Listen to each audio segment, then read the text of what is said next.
And this one. It's really nice. I like that.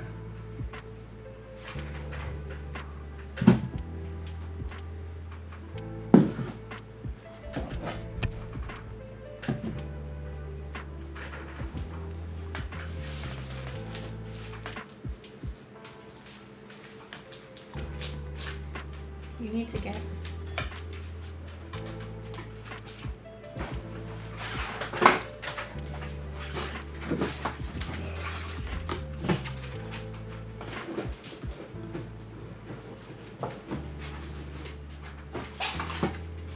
Welcome everyone.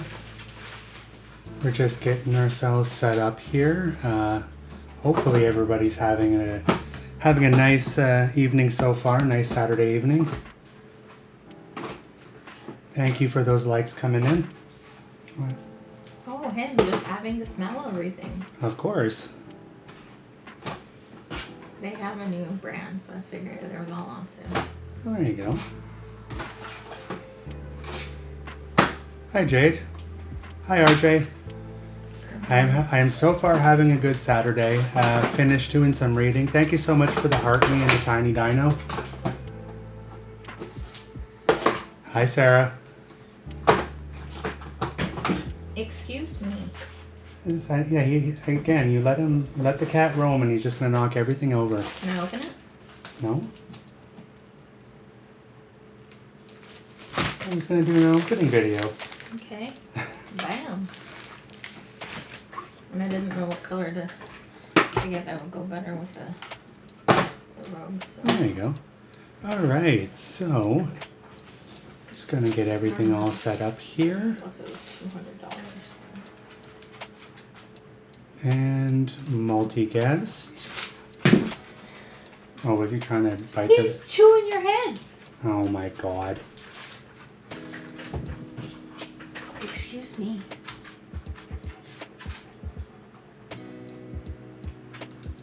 Excuse me.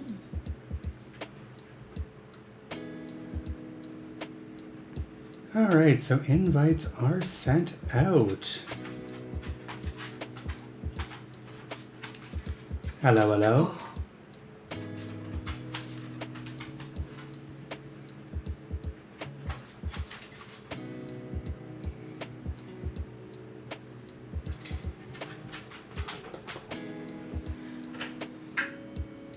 There goes my glasses. Did you have to go burp in Mom's face there, dog? See, sir. I just bought those. Oh. I don't need you chewing them. Okay, let me just go back and check.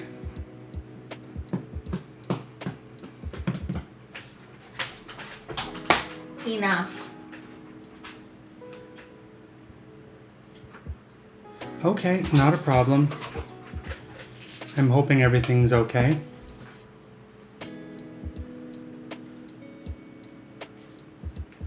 I'm just trying to Oh, it's alright, I understand. Things happen. get. Oh, I see. I understand. I'm sorry to hear that. Hello, hello. Hey! How's it going? Veronica. Oh, it's going. I'm just trying to figure all of this out. Right. And there you go, see some cat butt walking across the screen. Hey, that's alright. What kind of dog do you have? So he is a Great Pyrenees Golden Retriever. Oh, what's his name? His name is Blazer, and he's a 90-pound hurricane of disaster. No, big sack Oh, of I shit. know how that goes. Yeah. At least he's no longer destroying everything. When we used to live in our old place, we'd gotten bookshelves. We had bookshelves that didn't have glass doors on them. Mm-hmm. I came home one day and he ate like 2 of her books and a DVD collection. Oh no. Mm-hmm. That's It's okay, I devastating. don't Not care the who's looking books. Right. It's one of those you buy it and you're never gonna read it. That's right. However, speaking of books, because like I said, I wanted to do an opening, I have book mail. Cool. So- Activated. I am going to not show the addresses because, yeah, And Becca's here in chat right now. Becca is the one who actually sent this to me. But yeah, making sure to not show the address. Don't need to be doxing people accidentally. Right. So, what we have That's where I put those. is the Body Horror Anthology. Ooh, nice. So Becca got an extra copy of this a little while back, and so she just ran a schmiv at 300, and yeah, I ended up winning it. Sweet. 300. Yeah, and there is 1,000? huh? Hey, Archer. Oh, that's sick.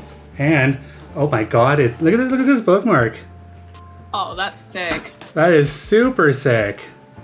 Yeah, I love that. Oh, it's super dope. Like, holy fuck. Becca, thank you so much, by the way. So, here we are. Can you stop it? So for those, most of the people, I make those bookmarks and no problem. Holy shit, you make the bookmarks? That's amazing. Let me see. Becca, I need a bookmark. I'm gonna DM you. That's cool. That is super cool. So for those people who may be lurking in the chat who don't know who you are, why don't you introduce yourself? All right.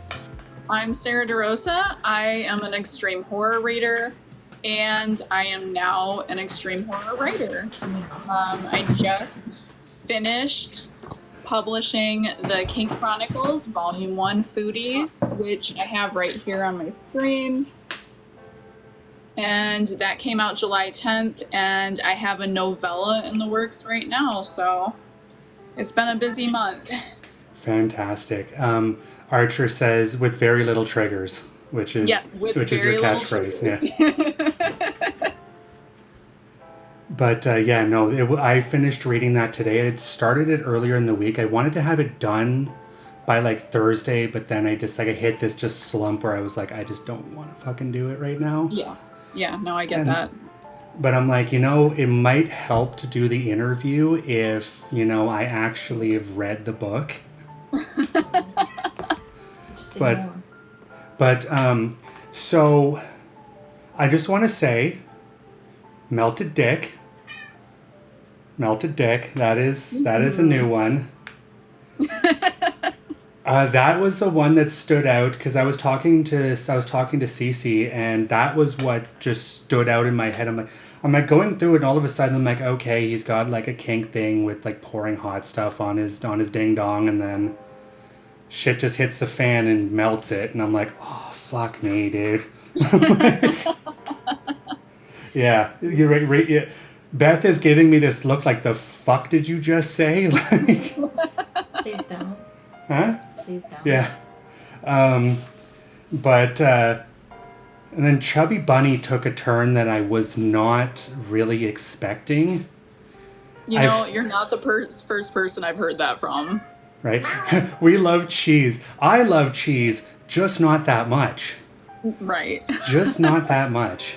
But I find it incredibly amusing that you manage to just have those food-related kinks thrown into each story, because it didn't quite get there at first. Light on or on? On, please.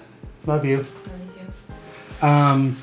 But it's like once you got deeper into the story, that's when it started to become present, and I'm like, oh, it's going fucking sideways real quick. Like, Thank you. Yeah, no, it was super good. But Chubby Bunny was super good. I didn't expect the just bath salts cannibalism at the end of the story. Mm-hmm. Because I was like, okay, she's just getting to a point where it's turning into like an SA scene, and then all of a sudden it's like the edibles kick in and shit hits the fan. I was like, holy fuck, dude. Yeah. So my first question for you is, because I read the afterword at the end of the book, but I want to know, what was your inspiration to go in that direction? Okay, so it's actually a lot. A lot of the stories that I've written because I have other volumes coming out. Mm. And a lot of these stories were inspired by different true crime stories. There's true crime elements. Meant to Brie is actually inspired by this Swiss cheese pervert. Which is a case I have not heard about. Yeah, so I wrote his name down because I'm not very good with names. But basically, he lived in Philly, I believe, and he would flash women and show them his peen with a piece of cheese in front of it. And that was his whole kink. I have to say, of all of the unique things that one can hear, that's up there. That is up there. Yeah, I know. When I listened to the podcast and heard that, I was like, oh my gosh. I don't know if anyone else listens to My Favorite Murder, but that's one of my favorite podcasts ever. Another thing that really started me off, first of all, I have to thank RJ Daly because he's the one that really pushed me to start submitting to anthologies. Mm-hmm. I was really lacking confidence at first, and I was like, oh, I don't know, like I love reading, I love writing, but it's just like, pushing yourself out there and going for it. So he's the one that really pushed me to do that, and so I submitted to Gasps, Judith Sonnet's anthology. But I did it the night before the deadline, and I was 2 hours late. I think I submitted it at 2 a.m. And that story that I wrote for that will be in a future volume of the Kink Chronicles. But it obviously couldn't be in that because I didn't meet the deadline. Oh wow, but at least now you'll have some fodder for future anthologies as well then. Yeah, also, for sure. Before I forget, Veronica, thank you for the cloud bread and thank you for sending Sarah the roses. Much appreciated. Yeah, thank you. Hi AR, welcome in. So now you said you were planning on submitting to more anthologies. Do you have ones that you're wanting to go that are not yet out, like you're wanting to put into that aren't yet coming out? Yes, there are a few in the works right now. I am committed to 2 that will be down the road sometime early next year that I know for sure I'm in. Mm-hmm. So I'll be writing for those very soon. And then there is one, let me see here.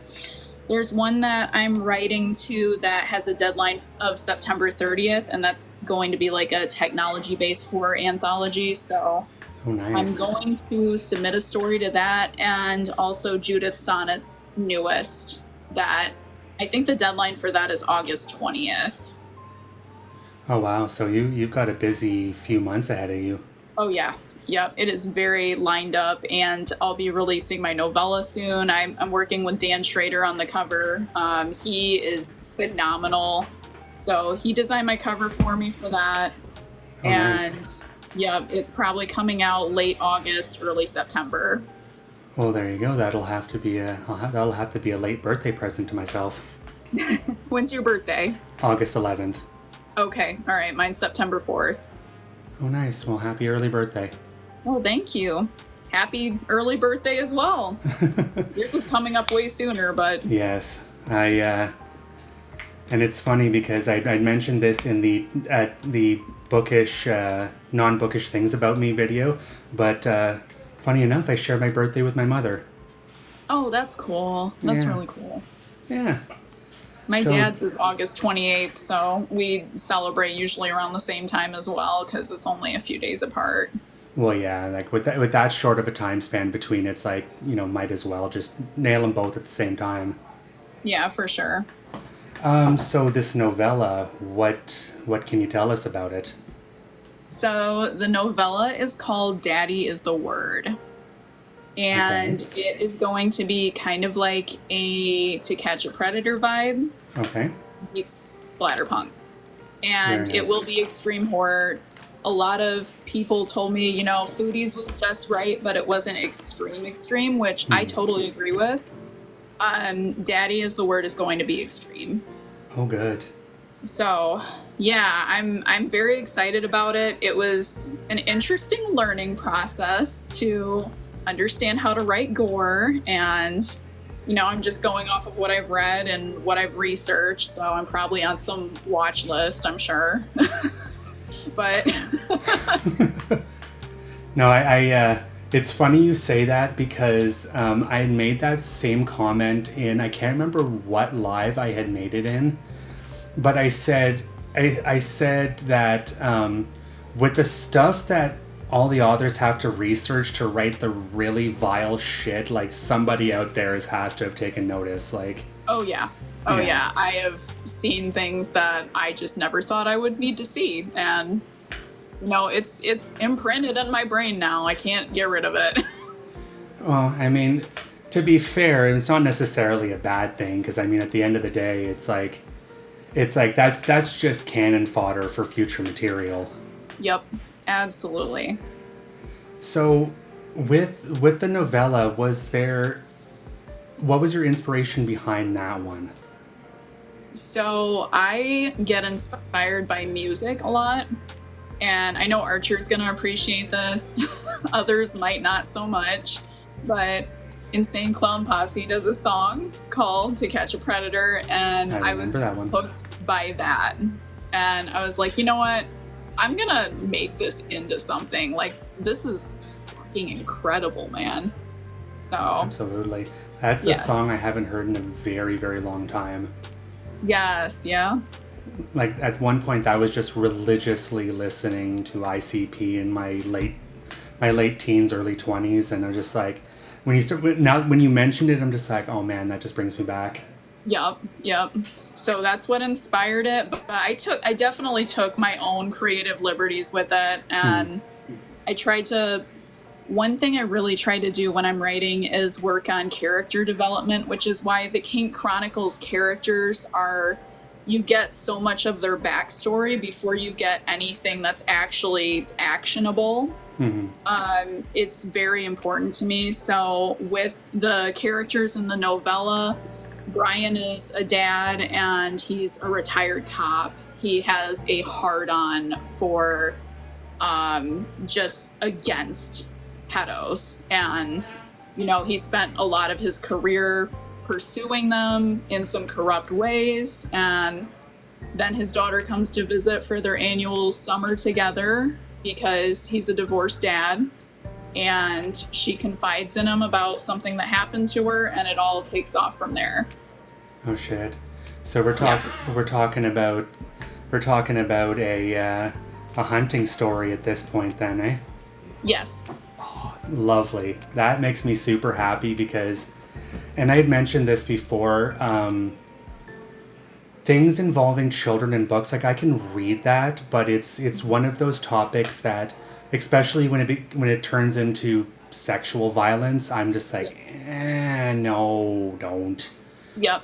And the thing about this book specifically, I wanted to move it away from that to where the theme was still about predators, but there's no graphic descriptions of what happened to Skylar. Yeah. There's one scene that is SA, but it has to do with Brian doing something to someone else. So I would say it's more of a vengeance thing more than anything. And I'm really trying to keep it more general. I know that a lot of people get kind of touchy about, child SA, obviously. And I can totally see that. I'm a stepmom. I have been for 7 years. It's very close to my heart as well. So I wanted to make sure that this was something that anyone could pick up and still kind of be okay with, because it is more of a vengeance theme more than anything.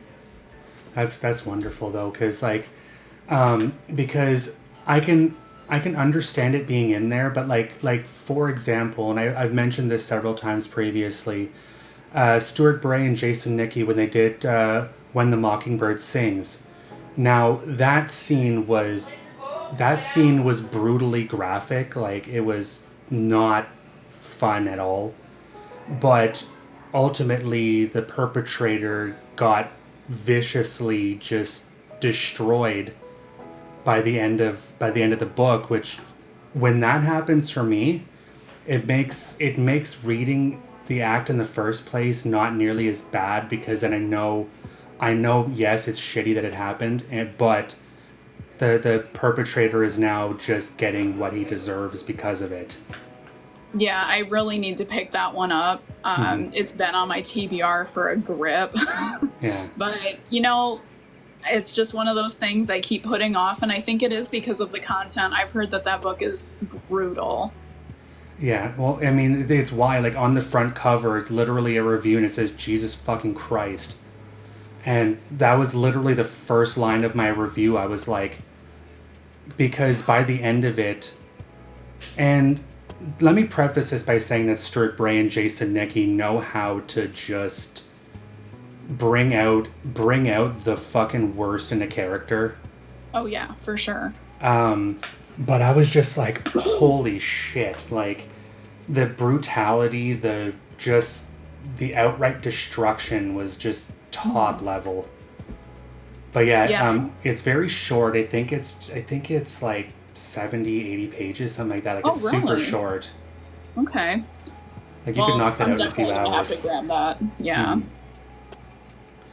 So, next question I have for you, because I want everyone to kind of know a little bit more about you, as long as that's okay with you. Yeah, absolutely. Is what's your favorite book so far that you've read? Oh God, I have to pick one. You mean you can do a couple, because V hit me with that in a live one time, and I had the same exact reaction as you did. I'm like, oh God damn it, you're putting me on the spot here. Well, I will say that recently one that was super memorable to me, that obviously I just thought was recent, was Snow Angels by Lucas Mangum. Oh, and okay.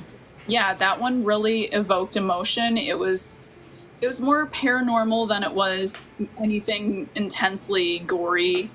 I really like that one, but my all-time favorites are probably Suffer the Flesh by Monica J. O'Rourke. That book is brutal. That is not for any beginner splatterpunk reader. No way. No. And then Broken Doll's Deliverance by Mike Watson it's a sick story. It's disgusting. It does go into graphic detail with child essay, but the way it's told and Mike's writing is just phenomenal. It blew me away. Yeah, I heard some seriously just fucked up shit about Broken Dolls. Like, yeah. It's still one I haven't read. But yeah, all I've heard is just like, it is just vile beyond vile. Yes, it is. But it does have one of my favorite villains in it. He's called the Puppet Master, and it's the whole like dark web theme that I just eat up. I love it. So I think that's what really edged it for me. There was everything in that book. I mean, no trigger was untouched. But see, that to me is a sign of really good work, because if you can touch on that and touch on it in a way that is not overly distasteful, you've done the job. Like, yep. Because I mean, as much as people, and I've seen a lot of complaints and stuff like Goodreads reviews and everything else about people being like, oh, why is this like this, or why is this like this? It's like, first off, you're getting into this genre. This is 90% of what the genre is pushing the ever-loving shit out of boundaries. Yep. And now, to be fair, there are always trigger warnings, and what I like to say is that if you read those trigger warnings and you know that it's gonna fuck you up, yet you still choose to go in there, then it's your own goddamn fault afterwards. Absolutely. I agree with that.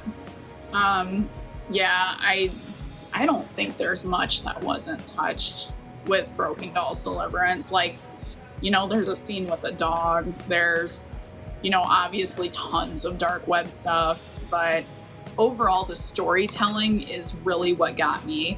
Mike has a way of developing his characters that they're just always so broken, and it's haunting. His writing haunts me, but I love it, and it's brutal, but he has a really good way of getting his characters' trauma and sadness across.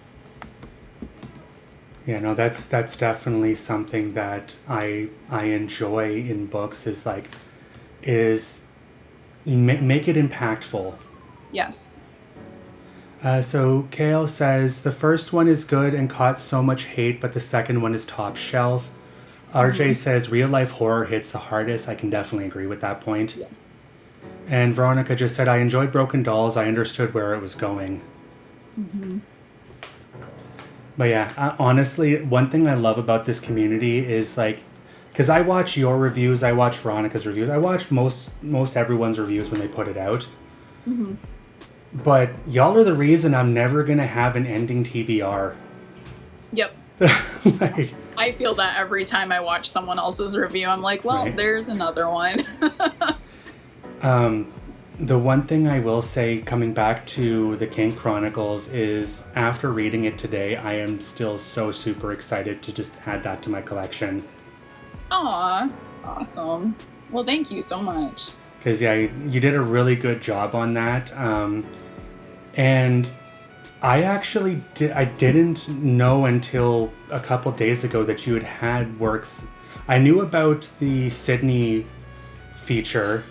Mm-hmm. That was the first time I knew that you were in something until a little while ago. Yep. No, I was like, holy shit, so what have I Jordan's missed? Yep. So Jordan's is where it started. That was another story that is going to end up in the King Chronicles eventually. Wonderful.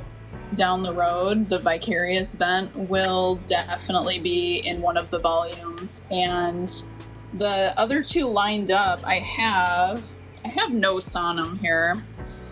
So volume 2 is actually going to be senses. Mm-hmm. And that's going to be, 5 stories about different senses. And then volume 3 is going to be called issues. Oh, wonderful. So you've got this all mapped out for the next little bit. Yeah, my boyfriend is such an inspiration to me. Like, he is constantly, like, he'll be at work and he'll text me and be like, what if you did this? What if you wrote this? What if you, like, he'll always have ideas for me. And then mixed with music and, my sick brain, it just always works out into something. So I have so many projects lined up that I want to do. I just don't have time. Well, I think it is safe to say at this point that we absolutely love your sick brain. Because if I remember correctly, the King Chronicles is sitting at the top of the Godless top 10 right now. Megan got me. Oh yeah? Yeah, so it changed since the... Yep. So Impulse is number 1 again. It's just teetering. Yeah, I was number 1 like the last 2 or 3 days, and then I got the tag from Drew, and Megan edged me out, but that's all right. Megan is wonderful. So. But to even be, especially on a debut solo release, like to be in the top 3 in general. Yes. Is massive. Like and I'm not even a writer, but to me that would be just like, because Godless is, for this genre, is kind of a pinnacle like site. So to be at the top of that is just... Yeah, I am super grateful. I didn't expect it at all. I didn't think that I was even gonna reach the top 10 at all.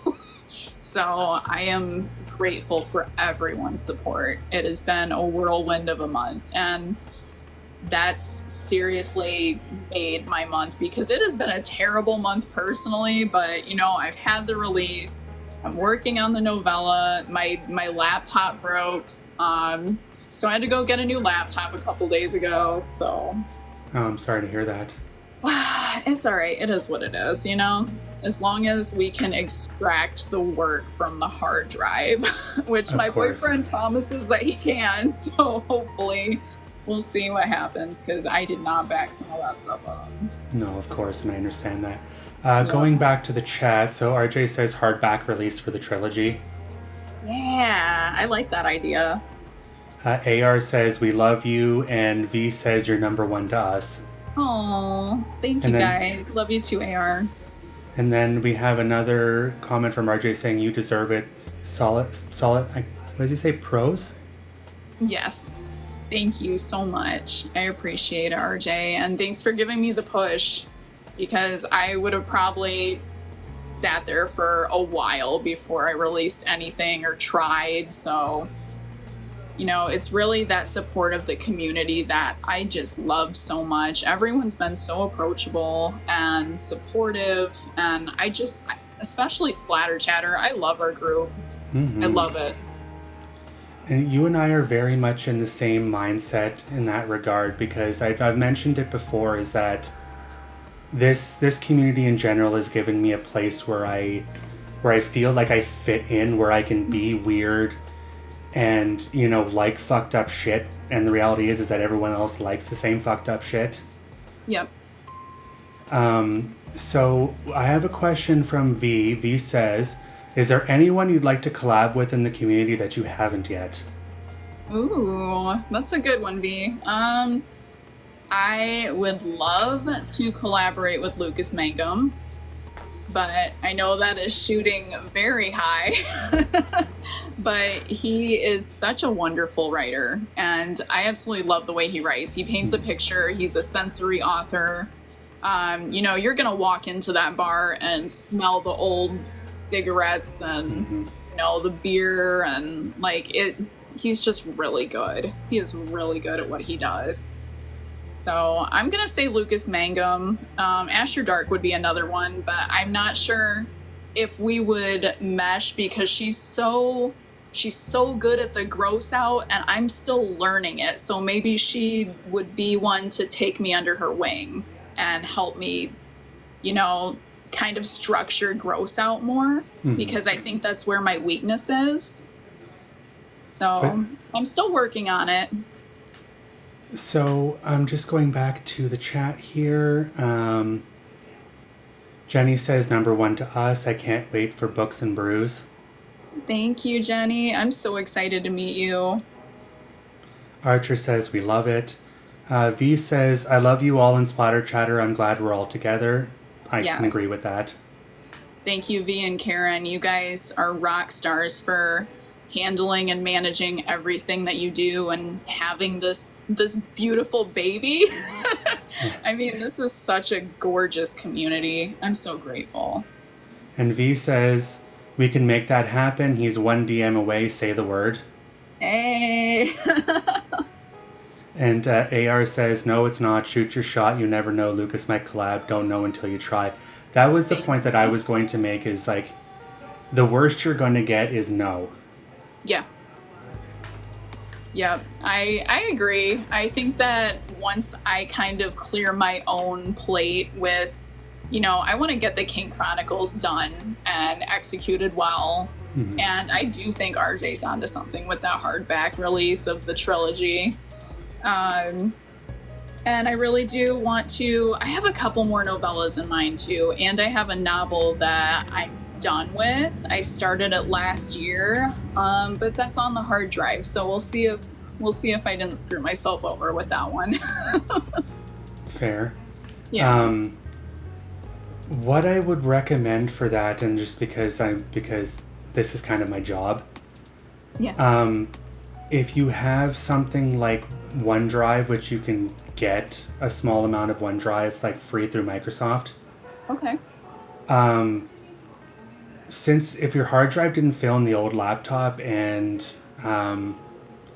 you know, you have someone who can swap out the hard drive, literally just put the hard drive in the new laptop, and then once you log in, upload it to OneDrive, and then poof, done. Okay. All right. See, I'm not a tech person at all.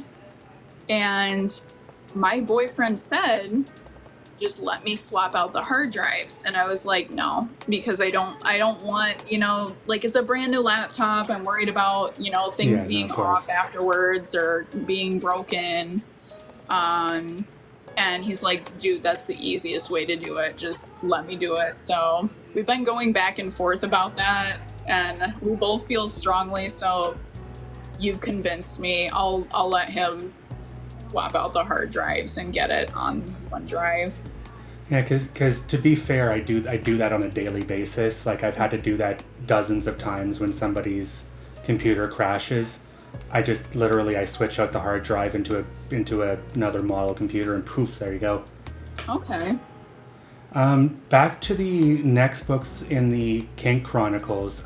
So you did 3 stories in Volume 1. Do you intend on sticking with the 3-story format, or did you have plans to kind of add more stories to it, like maybe go 4 or 5, or however many you're feeling at the time? Senses, which Senses is going to be with a Z. They're all going to end with a Z for like the sub.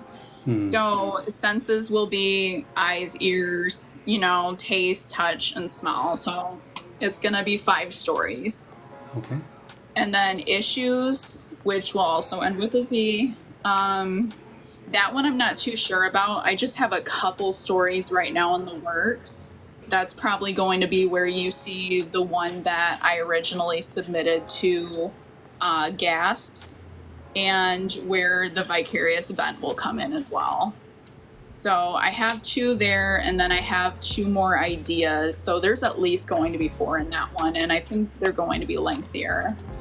Fantastic. And when I was talking with Cece, because I mentioned I started reading this book earlier in the week, because I had first looked on after we had talked and we'd set up everything for today. I'm like, oh, I need to go read it. I need to go buy it. So I looked on Amazon, and I'm like, and I was talking with Cece, and I'm like, son of a bitch, it's not on there. She's like, it's on Godless. I'm like, fuck, why didn't I know that? Because I'm so used to going to Amazon to pick up everything. Yeah, I'm the same way, and I really need to retrain my brain on that, because I want to support Godless way more than Amazon, Like, Drew he's crushing it, and I want to support indie as much as I can. And Drew surprised me, because when I made my first purchase off of Godless, because V actually put me on Godless, because she's like, hey, do you know about this? I'm like, no, because at that point I was still the fresh-faced baby in the community. And so I go and make a purchase, because I'm like, every book is like $1 or $2. I'm like, fuck yeah, this is super cheap. I bought like 10 of them. And then he sends me an email, and he threw in like another 15 books. Like bunch of them were like his, and I was like, he's like, thank you for your first purchase, and here's a whole bunch of extra ones. Like, so I got like Knuckle Supper and all the books that he's done, and I was like, holy shit. That's awesome. Yeah. So he's really doing some solid work to try to keep this community just focused in the right direction. Yeah, Drew's a powerhouse. He really does do it all. So I have another question, and I've been thinking about this as we've been talking. Sure. Is there any books that you've read that you were just like, like it just didn't jive with you, like one that you just hated? Yeah. Yep. That would probably be Deviant Desires. Yeah, I should have seen that one coming. Yeah, and I get it, I guess, but at the same time, the way it was written was not correct. That was not. Of course. I mean, I'm really not trying to slam anyone. I am really not trying to, because I don't think that was the intention at all. But when I read that, I was like, man, this is something I could probably snag on the dark web. This is erotica. This is not extreme horror, and this is not a representation of our community.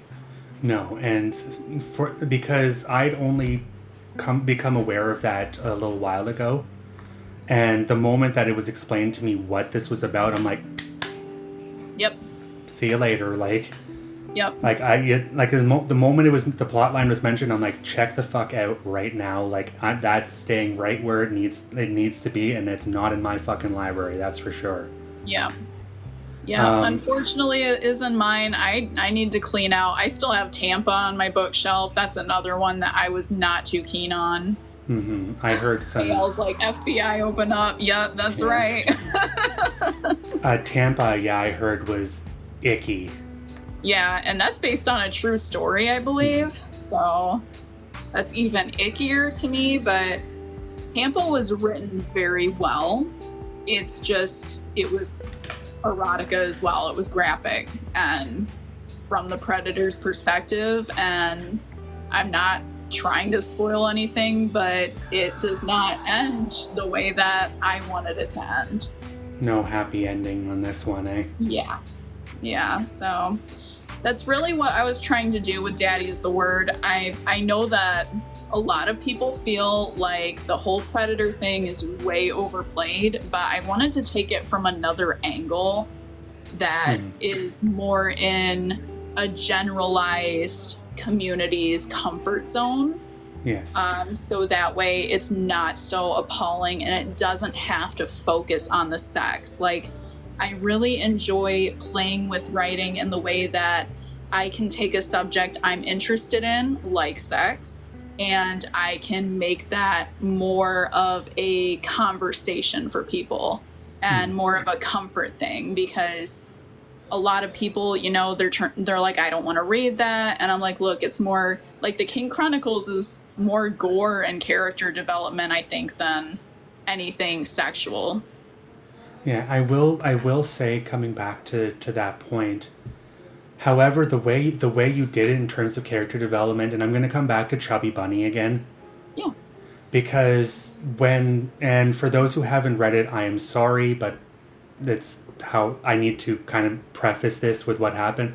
When Mr. Youth Pastor decided to overstep his bounds, the sense of urgency and distress that you had developed in that scenario, like, that just ripped my heart out a little bit, because I was like, fuck. Yeah. And I'm so happy that it kind of cut off a little bit. Like, 'cause it had gotten to the point where obviously bad things had started to happen, but then that cut off when everything just kind of went into the acid trip of doom. Yep.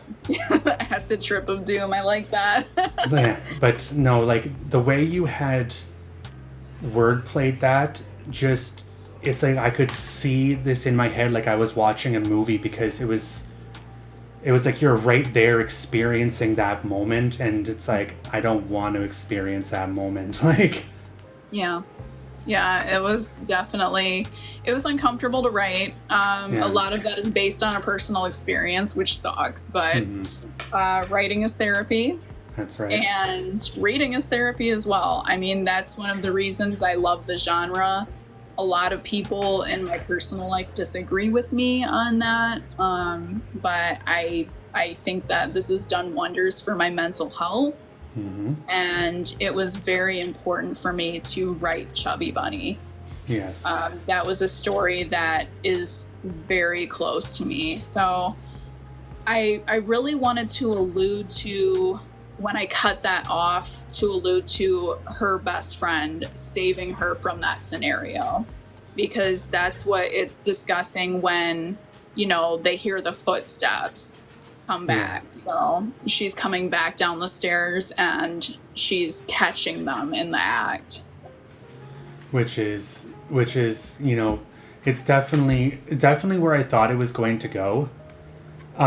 Because what it made me feel like is when the trip started happening is that was because, and this is not to, because I've never personally experienced that type of scenario before, but I feel like it turned into, that trip came from a trauma response, where it's like the mind just disappears from the scenario, like, fuck this, I'm out.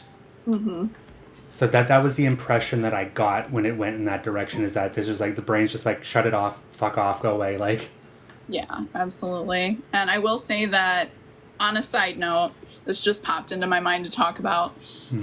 Tate, our bud tender in Chubby Bunny, he will be also getting his own story.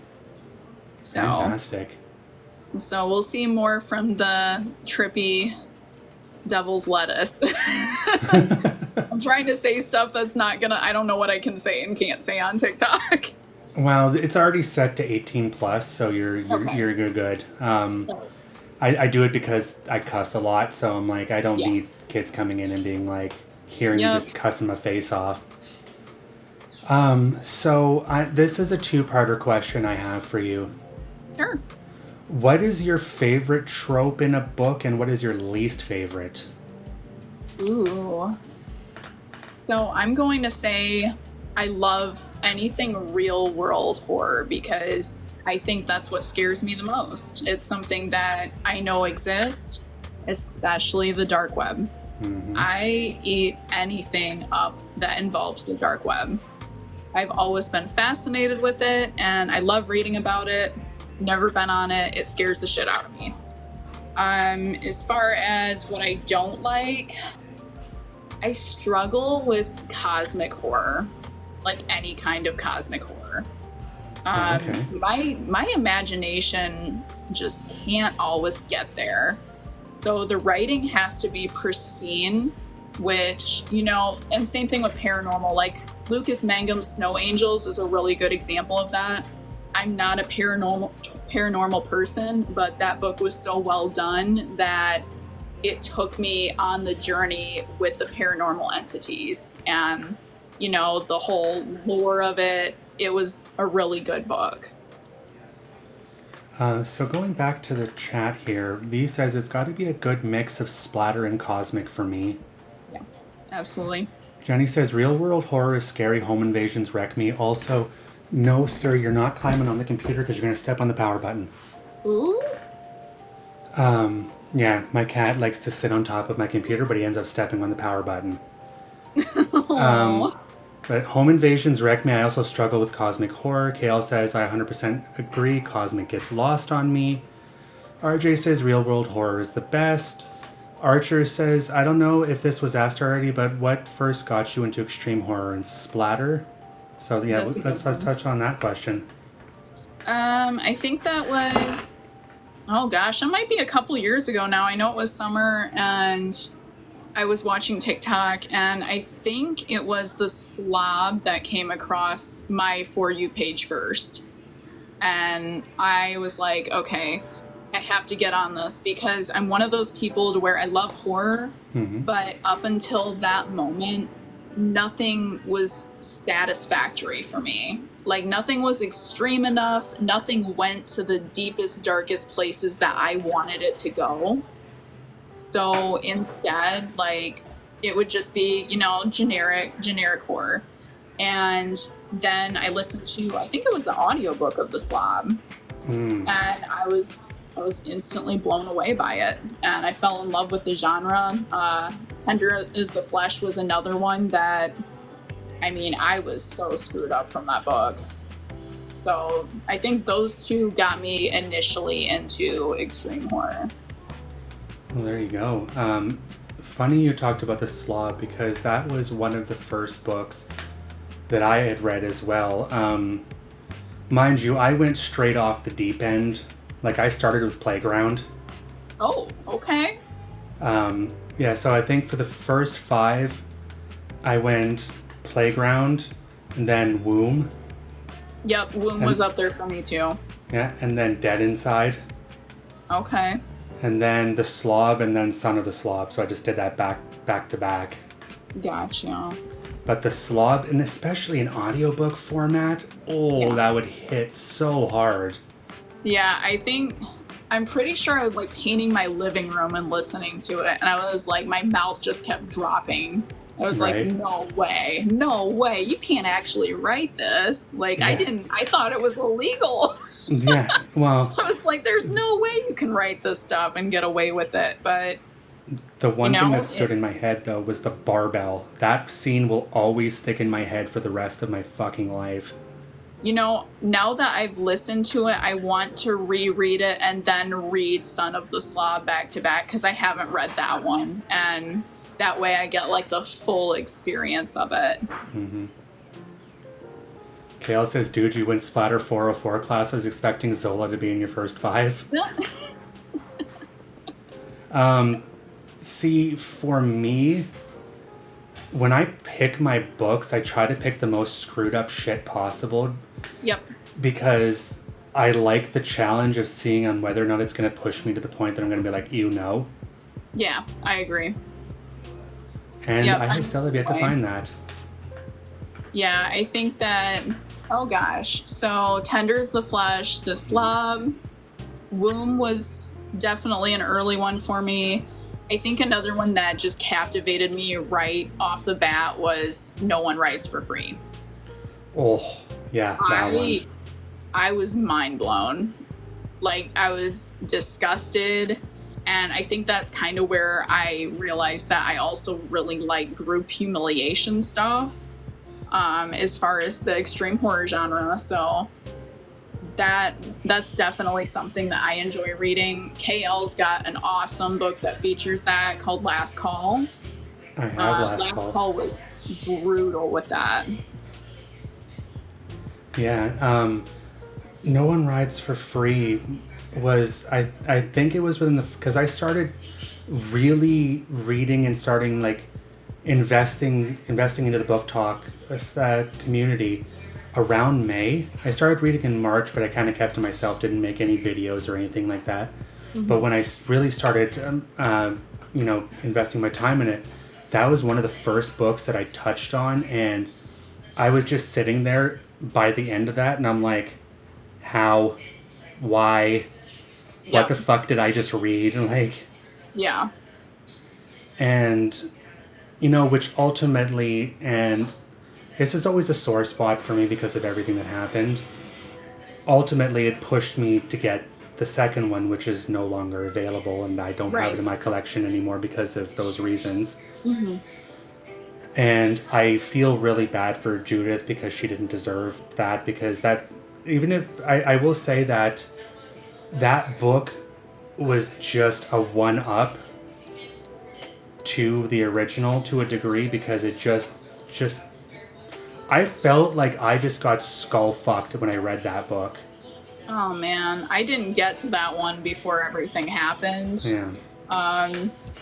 But yeah, I was really devastated for Judith, too. I was really pushing to support her after that happened. Like, I bought a bunch of her books and stuff because it was just bullshit. And, when you see a writer go through months and months of that process, like, okay, we got the cover, and then, okay, we're so many days away from the release date, and then all of a sudden, you're screwed.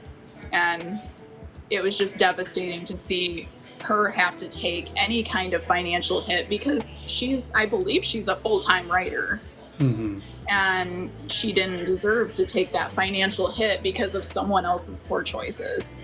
Well, and that's just it. I mean, what I think a lot of people in the community didn't realize at first is that the impact was more than just with those two who shall not be named. Yeah.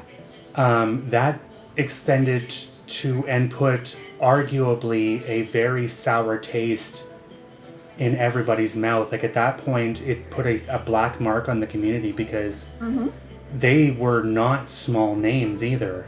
No, they were not. So that was a black mark on the community that, I mean, at this point, I feel like we're starting to come out of. Yeah, for sure. Because, and that being said, there have been rumors and speculation that one of the two has kind of resurfaced and he's like laughing this shit off and whatever, which, good for him. He's never going to be accepted by the community ever again. I was just about to say that. I don't know why he's even trying, because he's just not going to be able to come back, No. Like, he's not going to have support. But to everyone that took the hit, and Judith being the most... out of all of the authors, I think Judith was the one that got hit the hardest, because it was like, 6 of her books that... Yeah. That was pretty devastating for sure. I'm glad that she persevered through that. Exactly. I know that it attacked her personally as well because, you know, that was a friendship that I think she had for years. So I'm happy to see her still, you know, chugging along strong because I just read the Amityville Bushmaki. Yes. And that book was phenomenal. I've been hearing good things. Wow. Yeah. That was a ride. But yeah, what I was going to say is that especially afterwards, Judith was such a class act about everything as well. Because she's like, if you bought this book, please let me know and I can give you it was I can't remember what book she had offered. I think it was the one where she did it. And, what was the name of that book? Because it was a recent one. It was a couple of books ago. And she's like, I'll give you a free PDF of this just to, you know. Aww. And I had said, and mind you, she kind of pushed me like, look, it is no problem. We bought the book, but I said flat out when I saw that post, I don't care if I get something back for this or not. I'm just gonna chalk it as a loss. Like, I throw more money away than that, because like I bought it digitally and I paid like $4 for it. Okay. So I'm like, I don't give a shit about getting anything kind of in a money back sense. I'm like, I'm here for you. Yep. And I will just continue to support you and chalk that book up as a loss. Absolutely. Yep. Simple as that. And that would go, and I will say flat out that goes for anybody who in the community who goes through a problem like that. That you'll always have me in your corner. Yes. Yep. Same here. And I know there's a lot of people in the community that I don't talk to as often, and I'm hoping in the future that changes, but know that I will be there. I will be there for you, and you don't have to worry about that. I will have your back. That is what I'm here for. Yeah, I agree. And I think that is just what makes this community so great, is that we have so many people like that, like, hey, this sucked. How can I help you and support you? Instead of, pointing fingers or, being conspiratorial about things. Like, we're just like, okay, we need to help Judith right now because Judith is having a hard time. Correct, so, yeah. I appreciate it. I've never felt like this with any other group of people that I feel like right now. I mean, I feel like I belong. I'm amongst my fellow weirdos, and I think that, it's the first time in my life that I think I'm the happiest I've ever been because of this community. Which is absolutely a great feeling, and I'm in 100% agreement with you. Like I had mentioned this previously, is that I was going through a particularly difficult time between stress with, my wedding and everything else coming up, and just the fact that it took such a brutal drain on finances. Like, I was just in my head, I was just losing my fucking mind. It's now completely paid off, so we are just coasting to the end at this point. Yeah. But this community and the books that people have written in this community allowed me to almost just escape reality, even for a few hours at a time, and I will be forever grateful for that. And that is 100% the truth. Yeah, I agree. Going back and catching up on chat here. V says, that's why we love Jesse. I love you too. I love everybody in this community. Y'all are absolutely just wonderful people. Some of the best people that I'd say met digitally and then gotten to talk to. Hopefully we can all talk face to face one day. That would be absolutely fantastic. V also says, I'm excited to see you grow. Thank you. I'm honestly surprised I made it this far as fast as I have, because I only really started the book talk thing in May and we're coming into August. So that just brain matter everywhere. It came back eventually, but it was all over the walls for a while. It was kind of gross. So Kale says, Dark or Black, I feel like I wouldn't be trusted anyways, but it is what it is. AR says, let's change the future, make a better community. I'm in 100% agreement on that. Absolutely. So Kale says, the community is in good hands with Jesse and the others in chat. I appreciate that. I appreciate the fact that, there are people in the community that have expressed that even though I haven't been here that long, that I've been making an impact, because I didn't always feel that. And I think I talked to you about that in DMs as well, that I didn't always feel like I was making an impact, but then people are like, you are, and I'm like, holy shit, what? Because for the longest time, my bio on any social media platform just says another random asshole on the internet.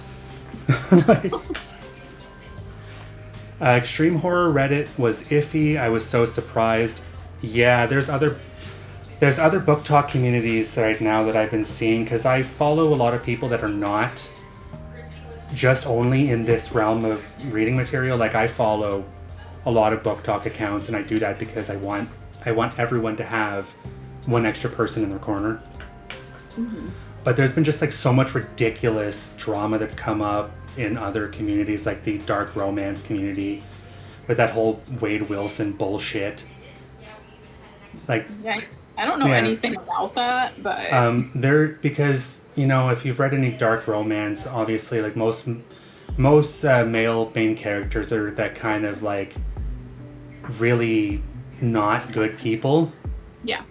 And if you're aware of anything about the Wade Wilson case, he did some very horrific shit. Oh no. Like, he murdered 2 women in cold blood. Like, this was his own words from during the trial, or that came up in testimony, that one of his victims, he had ran over her so many times with his car that she looked like spaghetti. Oh man. And he straight faced that shit. Like, there's no emotion the entire trial. Now he's there are women who are drooling over him and summoning book talk, and I'm like, you're literal. Look, there's a difference between fictional killers and real fucking killers. You were idolizing a piece of shit. Yeah. Yeah, for sure. So that caused a lot of really just drama. It's like, yo, can you fuck off with that? Like, yeah. Yikes. Yeah. Jenny says, Judith is so transparent on her Facebook page too. It's been so hard watching her go through this. Absolutely. Like, that has just torn my heart out on so many levels. Yeah, I really like Judith because she is so transparent, especially with her mental health. I was reading her bio at the back of the Amityville book, and she is a schmuicide survivor, apparently, and she's been dealing with mental illness for a long time, and I can relate to both of those things. So that is just, I love that we're in a community to where authors are more approachable, and we can be looked at as real people and connect with everyone.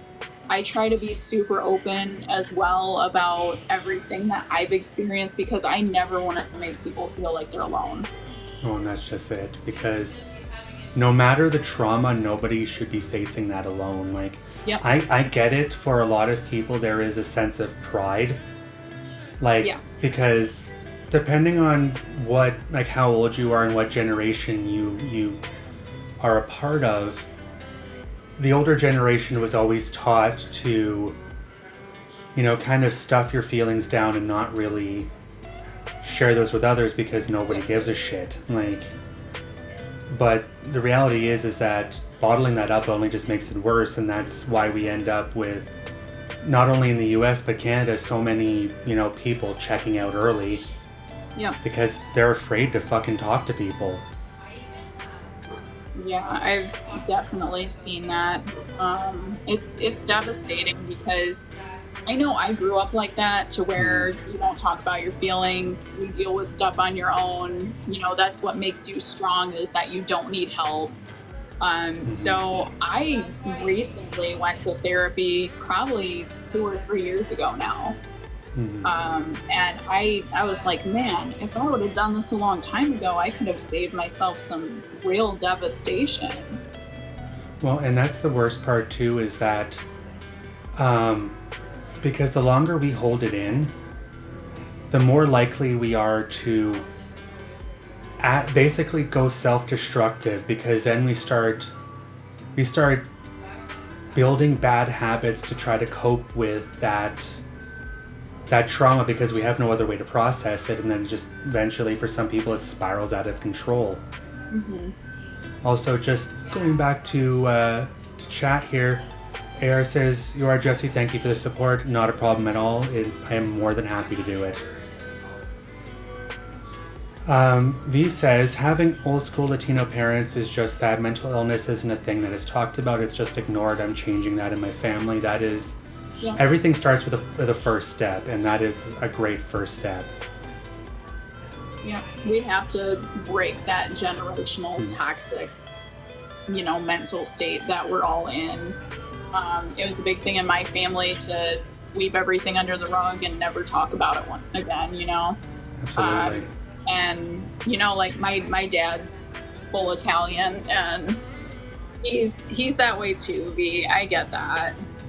Don't talk about your feelings, just push it under the rug. And I think that made me more vocal, and it made me realize how I want to help raise my boyfriend's kids. Mm-hmm. Because I want them to break the cycle. I want them to be like, hey, I am not okay, and that's okay, but I need to get help, just stuff like that. Like, Absolutely. I think that we need to have more of a conversation about it. And it wasn't until a couple of years ago that, because like I'd always been in the mentality of bottling it up, and up until a couple of years ago, it was when I really started to learn that it's okay to ask for help. Yep. And now I'm not afraid to do it. Like, because like a lot of people have expressed that, we're all here for each other, we're all in this together, so don't just fucking think you have to deal with it alone. Like that's just it. Yeah. But yeah, I want to take a second to say to everybody who's in chat right now, I appreciate the fact that y'all have come out just not only to support the live tonight, but to support Sarah. Thank you. Yeah, because as everyone is aware, Sarah is the first author interview full interview that we're doing, and hopefully not the last. Honestly, I didn't expect you to jump on it so quickly. Like, I was like, when we were talking about it, I'm just like, oh shit. Yeah, I had the same feeling. I was like, oh, this is really happening. Yeah. I was so stressed out for a minute there. Because to me, and I've said this before, people like you, people like V, and a lot of the others in the community who have been here a lot longer than I have, there's kind of a sense of idolization, because how I'm learning to coast through this community is by watching the lessons taught by other people, like how they're dealing with problems and everything else like that. So it's like for me, I consider you a much bigger creator than I am. Oh, well, thank you. And so when you're like, hey, yeah, I'll come and do an interview and all that, and I'd be happy to, and I'm like, holy fuck. Like, Aww. I'm just sitting there like, just holy shit, like, yes. I'm actually getting to put my plan into motion, and people want to do it. Like, yep. And V's got a good point. We are all here to help and support each other.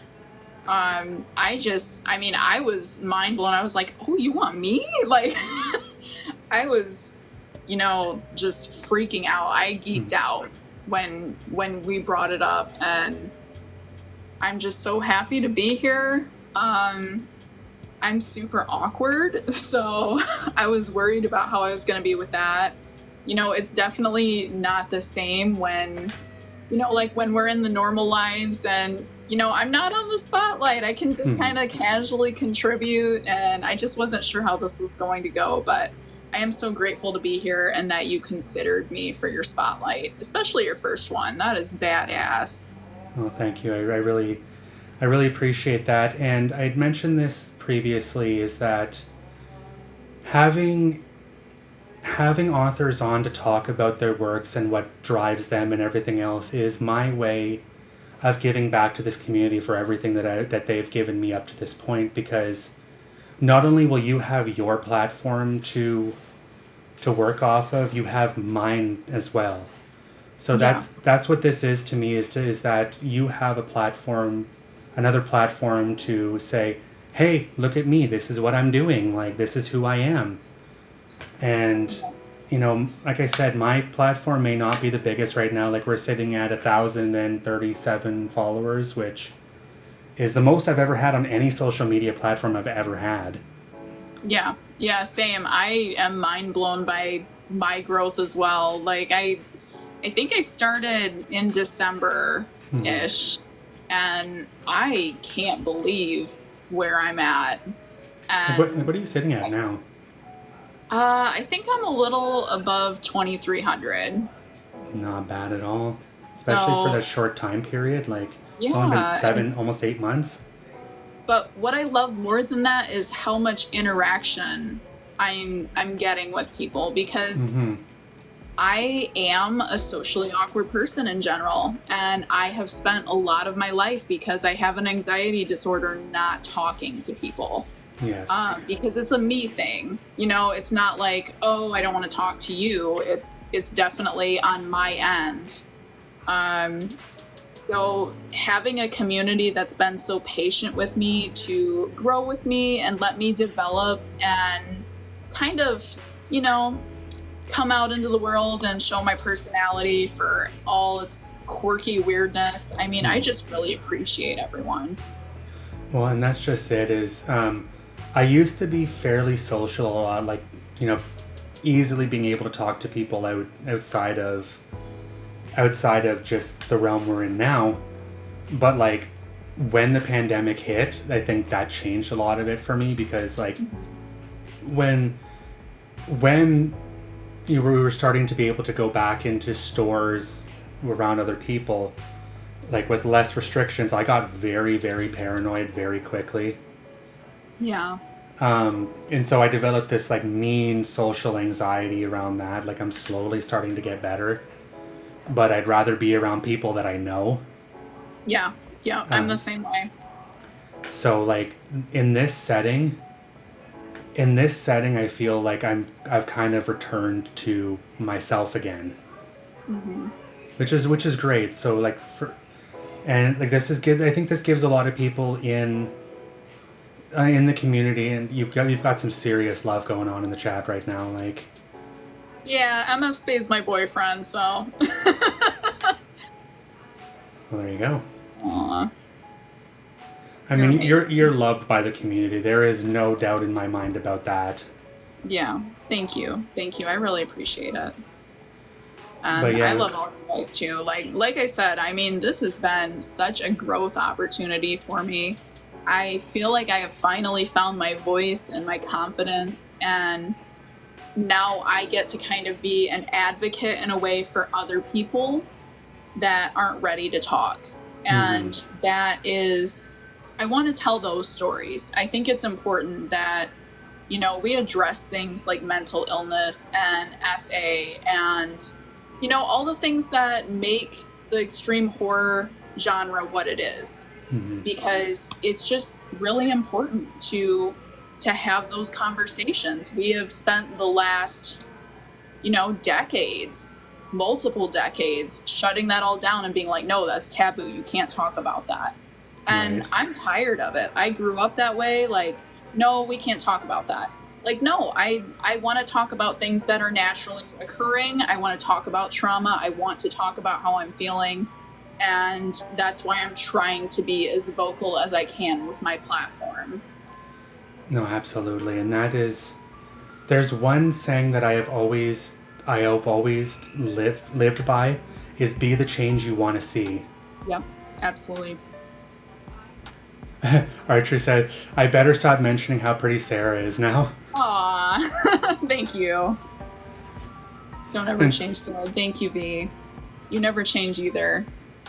Veronica has been so amazing for all of us. I mean, I remember when, like I first started seeing her videos and I was like, oh my gosh. And then we started talking and I'm like, man, like we have an actual friendship here. There's a lot of connection and chemistry that we have. And she has just been an amazing person that I talk to every day, all day. And I'm so grateful for her. Yeah, no, V, and I've said it before, and I'm gonna kind of just sprinkle this one out again. V is the reason that I started doing reviews. Because V was one of the first reviewers that I started watching, and obviously V has contributed very heavily to my TBR with like 95% of her videos. Oh yeah. But I'm just like, what? It makes her videos made me want to take a crack at this, and I've only done 2 or 3, and I have a couple more that I wanna do, especially for all the arcs that I have now, because I've unfortunately backed myself into a fucking corner on several of them. Oh yeah, I get that.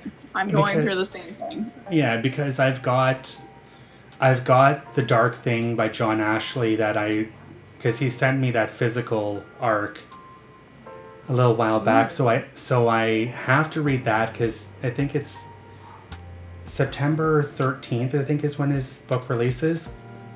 And since it's, it's a chunky book, I'm like, fuck, this is going to take me a while to get through. Right. But then I have Lorian's release, Hello Listener, coming as well.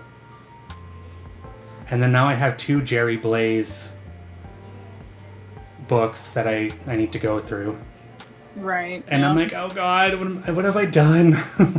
But it's that thing, I was talking last night on the live about this. Like, I'm getting arcs from people that I'm fangirling about.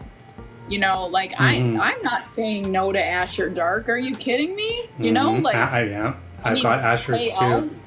Yeah, like, geez, man, I'm not.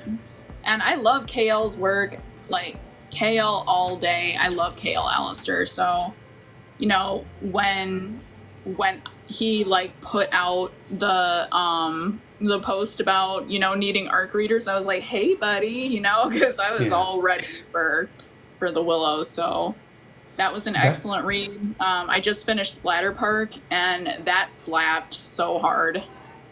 I still have yet to read that one. Like I think this upcoming week, what I'm going to do, because there's not very much time left until the end of the month, I'm literally going to just plow through. And Kale made a very good point that Jerry's work is rather short, which is great because he doesn't really exceed like 70 pages most of the time.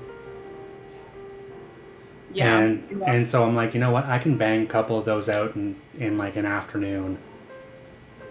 Yeah, Jerry's work is very short. I think I read The Honkening, like, I don't know, in a few hours for sure. But I'm also a very slow reader, so for me, that's really good.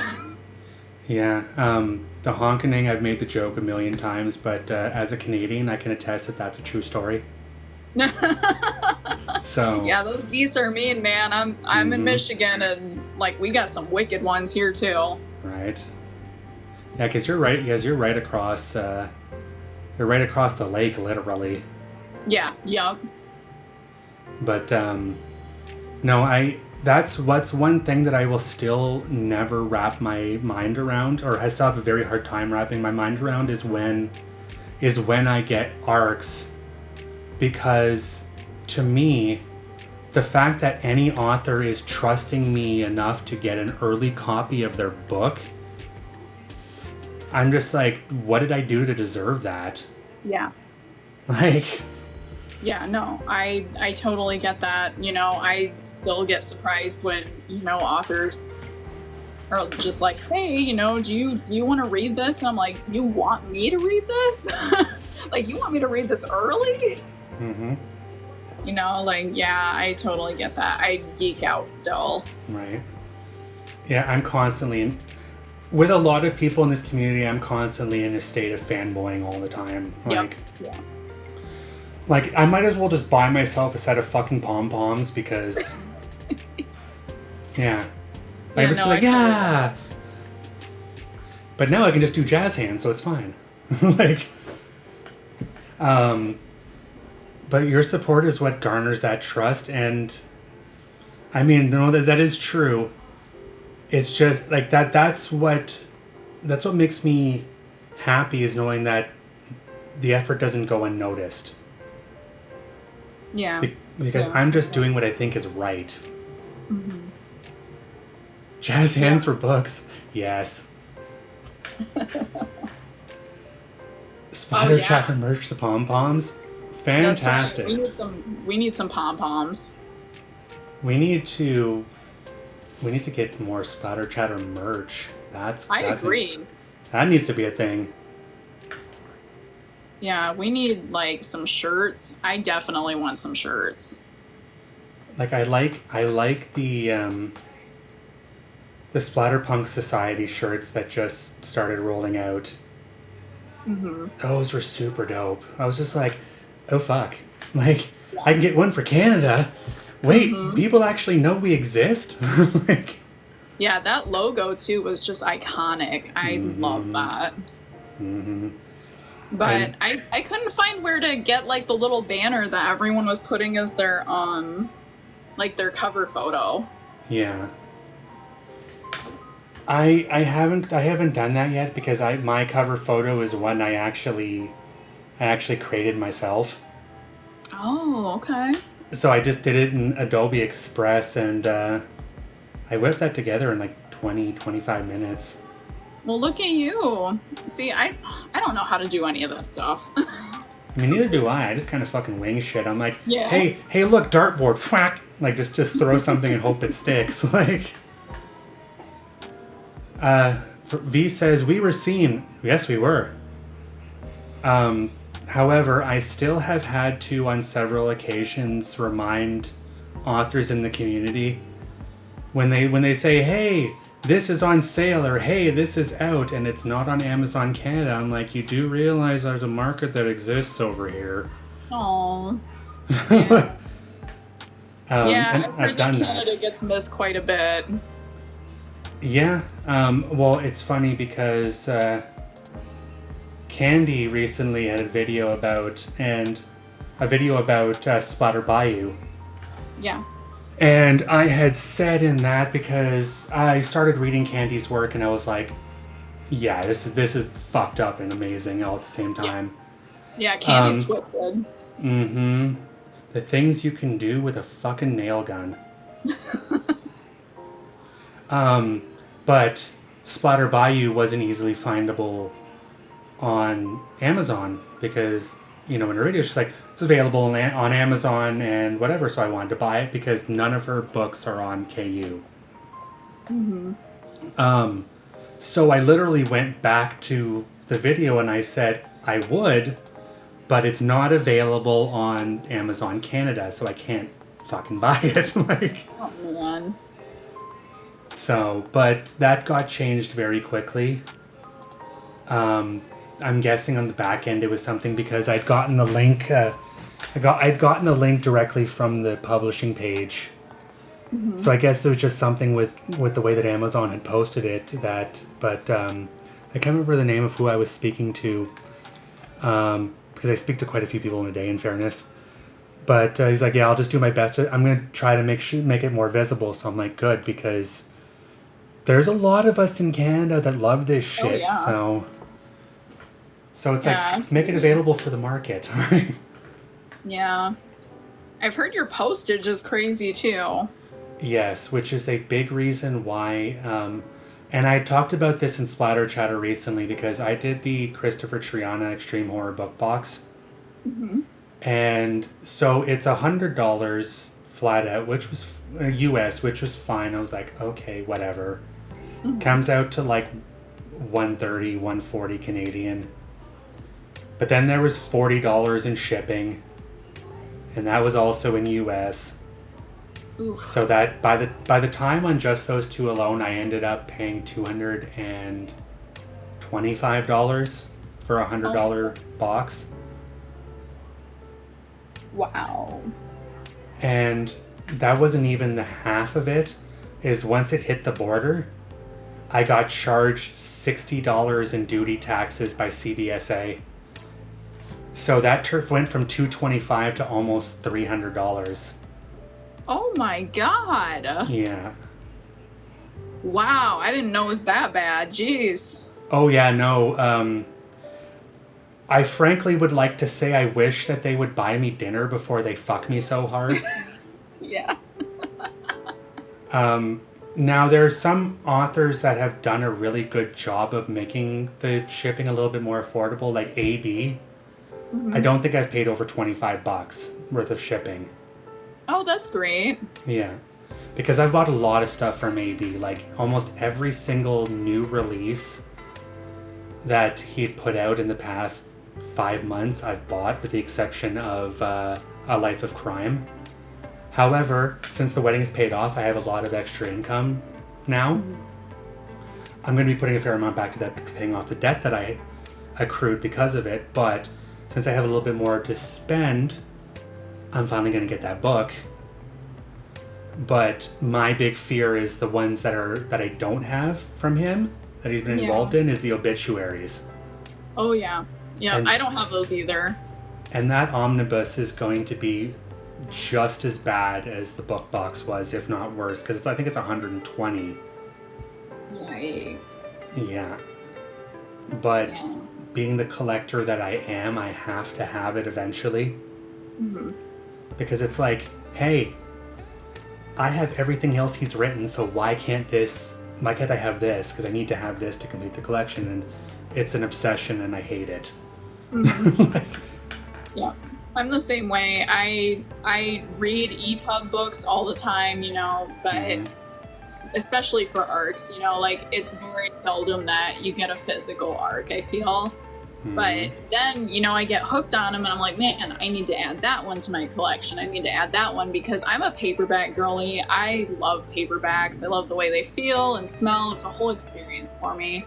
Right. And I feel more connected. I feel like I'm reading and it's leisurely, whereas when I read an ebook, it kind of just makes me feel like I'm staring at my phone. But granted, I don't have a Kindle or anything, so I read everything off my phone. That's fair. What I did is Beth bought a Kindle. I tried it out and I couldn't get around the black and white screen. Now, apparently, Kindle is looking at making a color version as well, like a fully color version, which is great. But I bought the Fire 7 tablet, so I basically now just use the tablet as a reader, and I have like a stand and a page turner and a whole kit and caboodle. Oh, okay. I'm gonna have to look into that. And yeah, the Fire 7 tablet wasn't that expensive. It was like $120. Oh yeah, that's not bad at all. No, it's not. Yeah, I'm gonna look into that because it drives me nuts reading on my phone. Like, I have a smaller phone, a small screen, and I just go crazy. So it would be nice to have something that's not going to make me strain my eyes. Yeah, no, absolutely. Oh, Kale says, all right, y'all, I'm popping off. Love y'all. Sarah, super proud of you, and Foodie's incredible. Thank you, KL. Bye.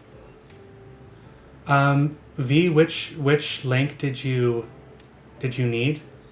Just to make sure, because we kind of talked on several topics in the past few minutes. I just want to make sure that I'm not missing something. I just want to go back and chat too. If I read an ebook, Jenny says, if I read an ebook and I liked it, I add it to a separate wish list for I need as a trophy. Ooh, that's a good idea. I'm gonna do that too. Yes. The Fire tablet. Yeah, I can do that. I'm not sure if it's still cheap, but I know the 7 is an older model because they're up to the 10 now. Because I didn't need the 10-inch one. Like, 7-inch tablet is fine. But yeah, going back to the trophy collection. So my trophy collection is kind of a double-edged sword. I read a lot of ebooks. My ebook collection is surprisingly larger than my physical now. But if I read something digitally, I have to own it physically. Mm-hmm. And then there's also the second part of that where I also now have to get at least one signed book from every author whose work I enjoy reading. And I think I had already made that point to you. Because I'd mentioned that, hey, need this thing. Yeah, for sure. But I've done that now, and I will probably continue to do that for the foreseeable future because, one, I know that to most authors, somebody who wants a signed copy of their book, that's huge because that's kind of it's kind of like, holy shit, you enjoyed it that much kind of thing, because that to me is the reason why I enjoyed it. I enjoyed it, and now I want a signed copy of it because now, hey, look, collector's item. Mm-hmm. But, yeah. Unfortunately, my eyes are bigger than the dinner plate half the time. So I have more books that I want to add that I don't have the fucking money for. Yep. Yeah, I feel that. Yeah, Motel 6 is the one that I'm after. That I read the ebook and I need a signed copy now by both John and Michelle because, I mean, Michelle did a lot with that book as well. And I know a lot of people, when I did the review, John messaged me and he's like, hey, can you please make sure that, Michelle is included in this too? Because I guess she was overlooked in a couple of reviews. And he clarified, he's like, look, she had the main idea for this. She built the website that they have for Motel 6. And I just think it's cool when, people collaborate on books like that. So, and it was such a unique idea. So I will be adding that one to my collection. I just have to save up a little bit for it. Of course. Yeah, because I watched that review. Now, I still have not read the book, but I saw the cover and I've seen a couple of his videos promoting it, and holy shit, does that cover look good. Yeah, it's beautiful. It really is. And as you can see, because a lot of, if you look at my screen and stuff like that, I have a very neon-esque, usually something going on in the background, because I love that style, that neon sign style. Oh yeah, I do too. Yeah. And but as you might be able to see here, I did my entire sleeve in a very 80s, retro wave coloring style. Yeah, that's neat, man. Yeah. Yeah, I like that a lot.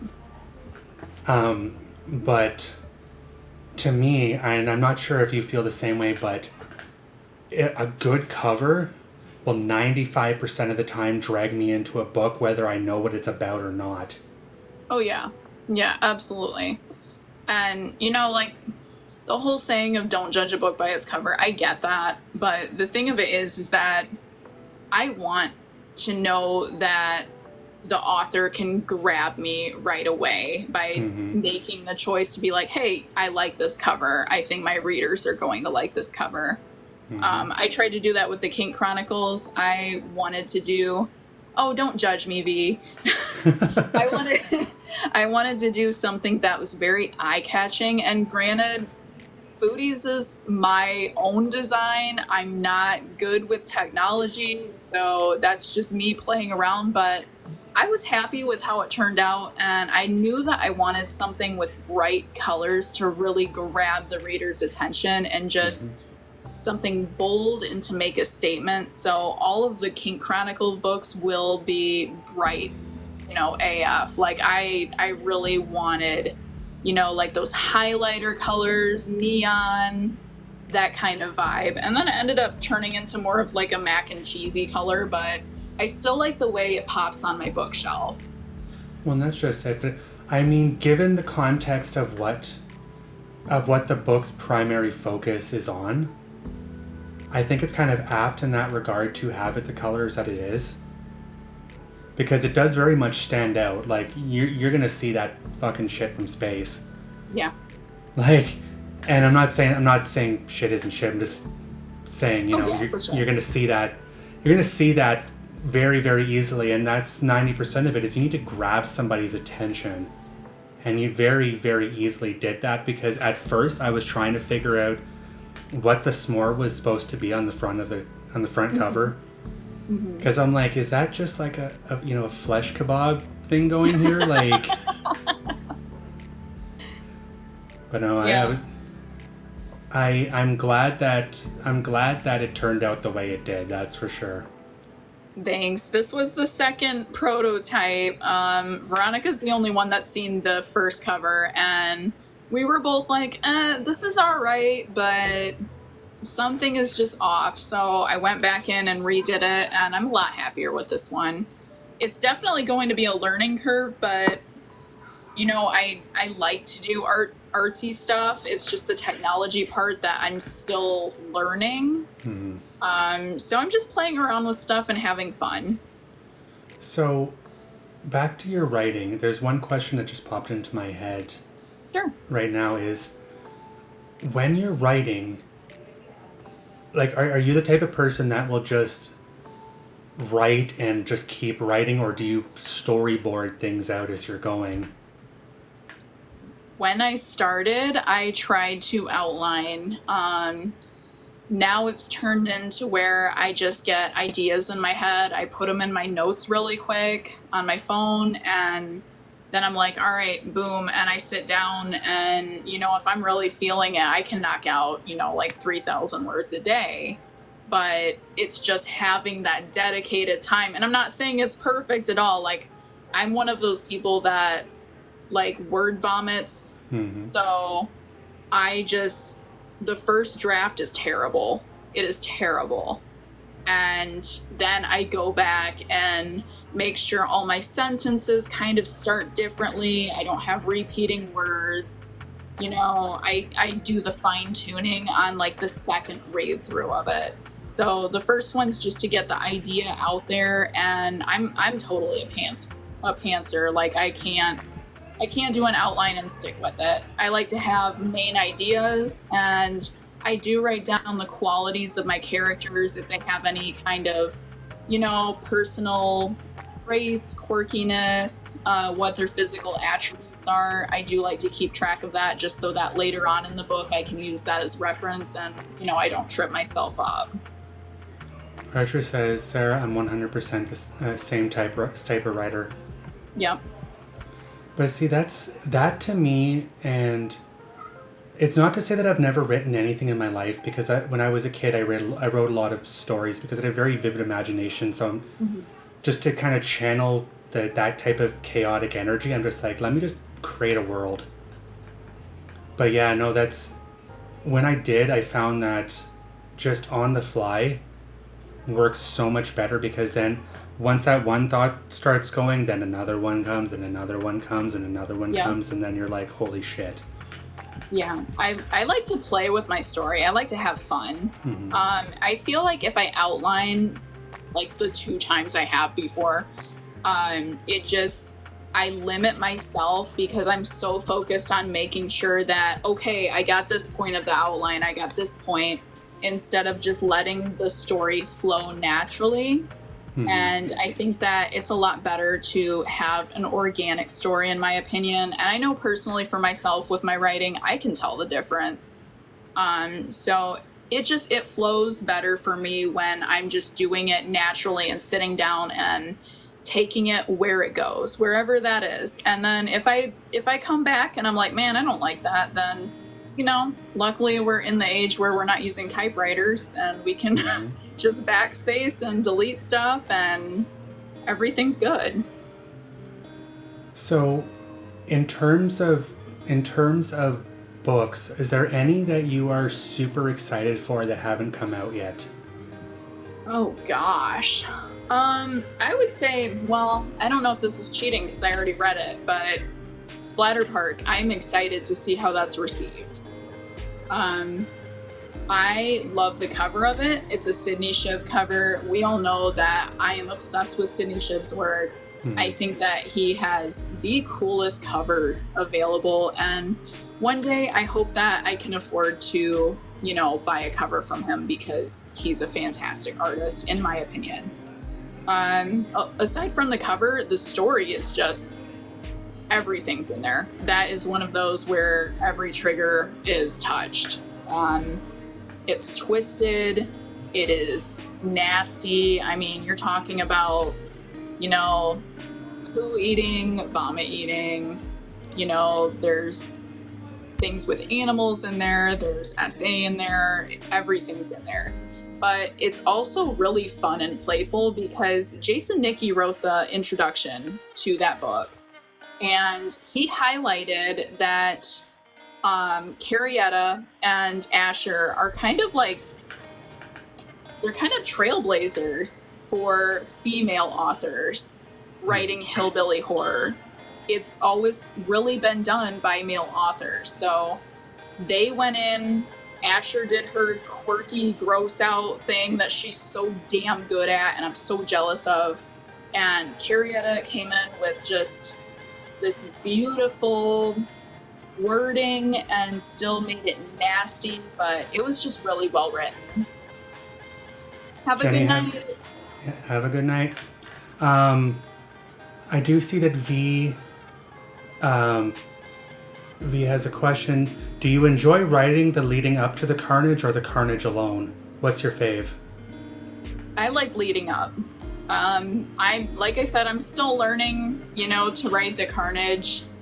It's a lot of research for me, and even with as much as I've, read before, I still want to make sure I'm one of those people that I want to make sure I get everything right to the T. I don't want someone to read what I'm writing and be like, man, that can't happen, Mm-hmm. So I'm still learning that part, but I love developing characters and writing about settings. I often write about things that, I've experienced in one way or another, or at least I'm familiar with. Most of my writing so far has taken place in the Midwest because that's where I reside and that's what I'm comfortable with writing and I know I can make an excellent story out of. See, that to me, because in my mind, I try to think what you and the other writers in the community are going through this process, because for me, then I have a better understanding. Honestly, I think that, and I agree with you, that was a great answer. That was an absolutely amazing answer. Oh, thank you. I just think to myself, because when having multiple characters in a book, it's almost to a degree you have to make a little bit of a backstory for all of them, and I feel like that's got to be ridiculously hard because you're trying to create personalization for multiple people, and it's shit. Here I go having to think about, well, what's this person like? What's this person like? What's this person like? Yeah. A trick that I use is that a lot of my characters are based on people that I've encountered in my life in one way or another. So I have someone to immediately think of for, I don't always use the same physical qualities or obviously the same names, but a lot of their quirks and the different things that make them who they are and set them apart from other people is what inspires me to write that character. But I agree with you because as a reader, I'm glad that I entered this community as a reader before I just dove in deep as a writer, because I want to care about the character. It drives me nuts when I read books, and I won't mention any names, but I read books and the character is just flat, two-dimensional. Why do I care if, something happens to them or doesn't? Yeah. Other than just basic human morality, right? But in the extreme horror genre, why do I care? You gotta make me care about the character. So is there, to kind of elaborate on that question or that response a little bit, when it comes to, let's just say, a sub character, one that is going to die soon, is that kind of an exception to the rule where you're not going to put as much into it if you know that person is just going to hit the chopping block soon? Yeah, if it's a minor character, I'm still going to do what I can to add an element to them that makes them who they are as an individual. Because I think that that's important. Like, we're all different, we're all unique, and one of the things that I love about reading is that I can kind of live vicariously through, other people. So I want that with my writing. I want people to be like, man, I like them, I related to this, no matter whether they're going to meet their end sooner or later. That is by far the most textbook answer I've heard for that, because I think that's the general consensus for a lot of people as well. So I'm just going back here and catching up with chat. Olivia says, yes, I love that viewpoint. It's so important to care about the characters. Absolutely. Yes. So, and I'm surprised we're going on a stretch right now, because we're at like an hour and 45 minutes already. Yeah, it's crazy. And the fact that, people are interacting in chat and coming through to show you love is fantastic. Like, Yeah, I really couldn't have asked for more. Yeah. So one thing is, at this point we've talked about your inspiration for writing, and your future works and stuff like that. What else do you want people to know about you? I really want people to know about my platform as a whole. I want people to understand that I'm an open book. I'm pretty comfortable talking about most things in a respectful way. I occasionally get, people on Instagram coming in my DMs and trying to be like, hey, beautiful. And the thing about it is that, thank you, but I am so much more than that. And I have worked so hard to love myself after hating myself for a majority of my life. So I'm here to advocate and have a voice for people that aren't ready yet or don't feel comfortable speaking out. I am super body positive. I have body dysmorphia like a motherfucker. And that is something that I still struggle with to this day because of abuse. So body positivity is a huge thing with my platform. And then the other thing is that I'm all inclusive. I am super here for the LGBTQ community. Like, I am part of it. I just want us to all be able to be open about who we love, because it shouldn't come down to anything else than that. It's love. We all love. So those are definitely like my top 3 elements for what I want to get across. I'm not coming in here trying to be all cutesy and, I want to be myself. And whether people like that or not, I don't care. I want them to like my writing, and I want them to respect what I'm about. V says, I didn't think I could love you more, but here we are. Aww, I love you too, V. But back to the point of people just sliding in your DMs with inappropriate stuff. That's one thing that bothers me, because I feel like, and it happens to almost everybody. It's happened to me previously. Yeah. But it's so fucking invalidating. It's like, I'm working hard to build this, and you're just basically looking at me as nothing more than a means to an end, and I'm like, get the fuck out of here with that bullshit. Like, yeah, exactly. Like, it's disrespectful to me. Like, I don't care if that's a compliment. If you're just taking me at face value, then we're not on the same wavelength. Like, you're not trying to look deeper and see who I am as a person, and that's all I want. Like, I want to be valued for my thoughts, for my support. Like, there's just so much else that's so much more important than how we look on the outside. Absolutely. Now, the funny thing is that I've only had that happen something invalidating happened one time, and I instantly blocked the person. I'm not sure if you'd heard this story or not, because I've mentioned it in a live before. So somebody had followed me, and I'm like, okay, I'll follow them back, whatever, they seem cool. And instantly, within minutes, they came into my DMs and said, have you ever been spoiled by a mommy? If so, what was your experience? And I'm like, No. fuck is this? Oh no. Yeah, I get the occasional scammer / sugar daddy DM, you know. Mm-hmm. But I'm to the point where I'm just so over it.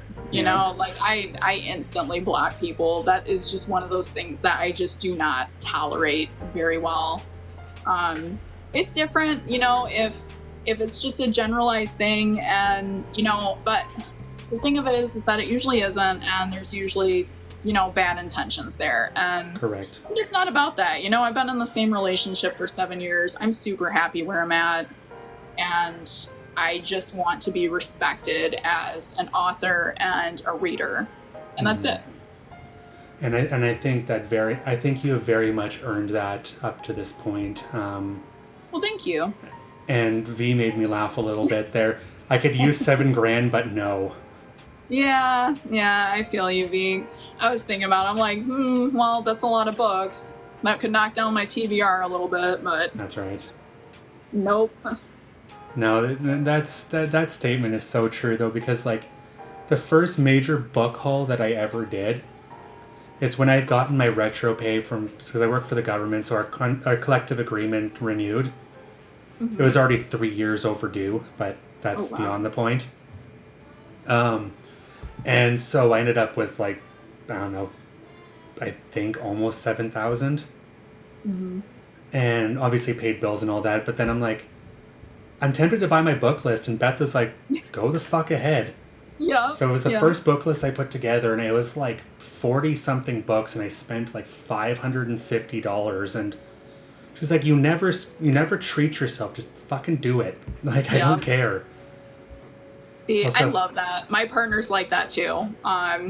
He's so amazing. I'll, you know, get another package from Amazon or whatever, and he's like, oh, a new book, and you know, he'll text me at work and send me a picture of it, and I'll be like, don't open it, I gotta save it for my book haul, and he's like, I know better than to open your books. So like I love an enabling partner in a healthy way, not a toxic way, but yeah.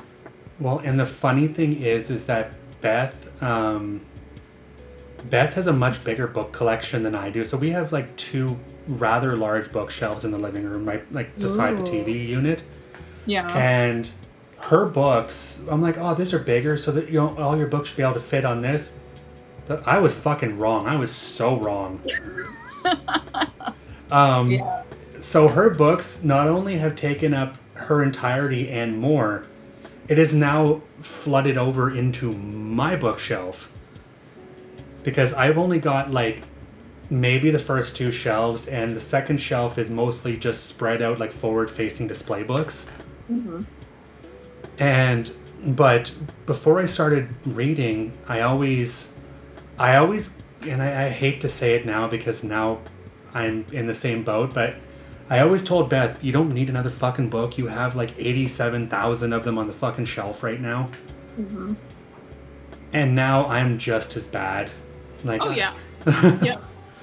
Yep, I get that. I have like, I think 3 bookshelves scattered throughout my house that are just full of books, and like I've been saving up money for Books and Brews because that's coming up on August 3rd, and I'm hoping, I've never been to a live bookish convention type deal, so I believe the authors would be selling their books. I don't think it's just a signing. But I saved up money for that as well, so that I could get even more books. So I'm guessing, are you intending on ordering like author copies and stuff like that? And yeah, yep. Well, that should be fun though, because like I love the idea of these small conventions, and like eventually once everything stabilizes, like I want to do that one down in Texas, like AuthorCon or whatever. Yep. Yeah, I'm having serious FOMO right now for not being able to be there. Yeah. There's always next year, though, because, like, for me in my head, KillerCon is the one. As, you know, a member of the community that's starting to grow, I want to be able to go there and one, network, meet the people that, I absolutely adore, and two, pick up a shit ton of books on the cheap and not have to pay for the fucking shipping. Yeah, I believe it, especially, with you being Canadian and everything and having that terrible, oh my God, I did not know it was that bad. No, on average, because I went through this with Stuart recently, because I bought 2 signed copies of his book. So I bought the June trilogy, and then Blade in the Bath. And so smaller packages, if you leave it to like 1 to 4 pounds with USPS, it like starts at like $13 for shipping to Canada. Yikes. But like anything in like excess of 4 pounds, you're looking at like $30. Yeah, that's crazy, man. And yeah, save up some money to go to an author convention down here. Like I'm fully intending, like even the flights and shit are terrible. Like, cause I used to do Community Gaming Expo in Orlando every year from like 2017 to 2019, so prior to the pandemic hitting. And I would have to save up for like a good 8 months just to do that, because like a flight was like $600, the hotel was like $1,000. I'd want to bring $1,000 in spending cash, like yeah, it's ridiculous. Yeah, but I really want to go to Scares That Care too. That's another one. Absolutely. I'm trying to hit next year.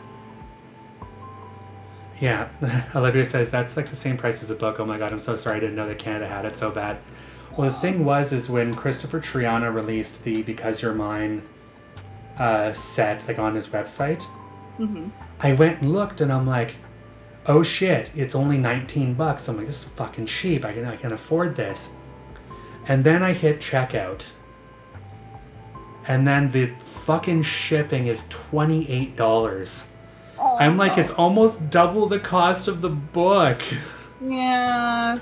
Oh, God, that's a bummer.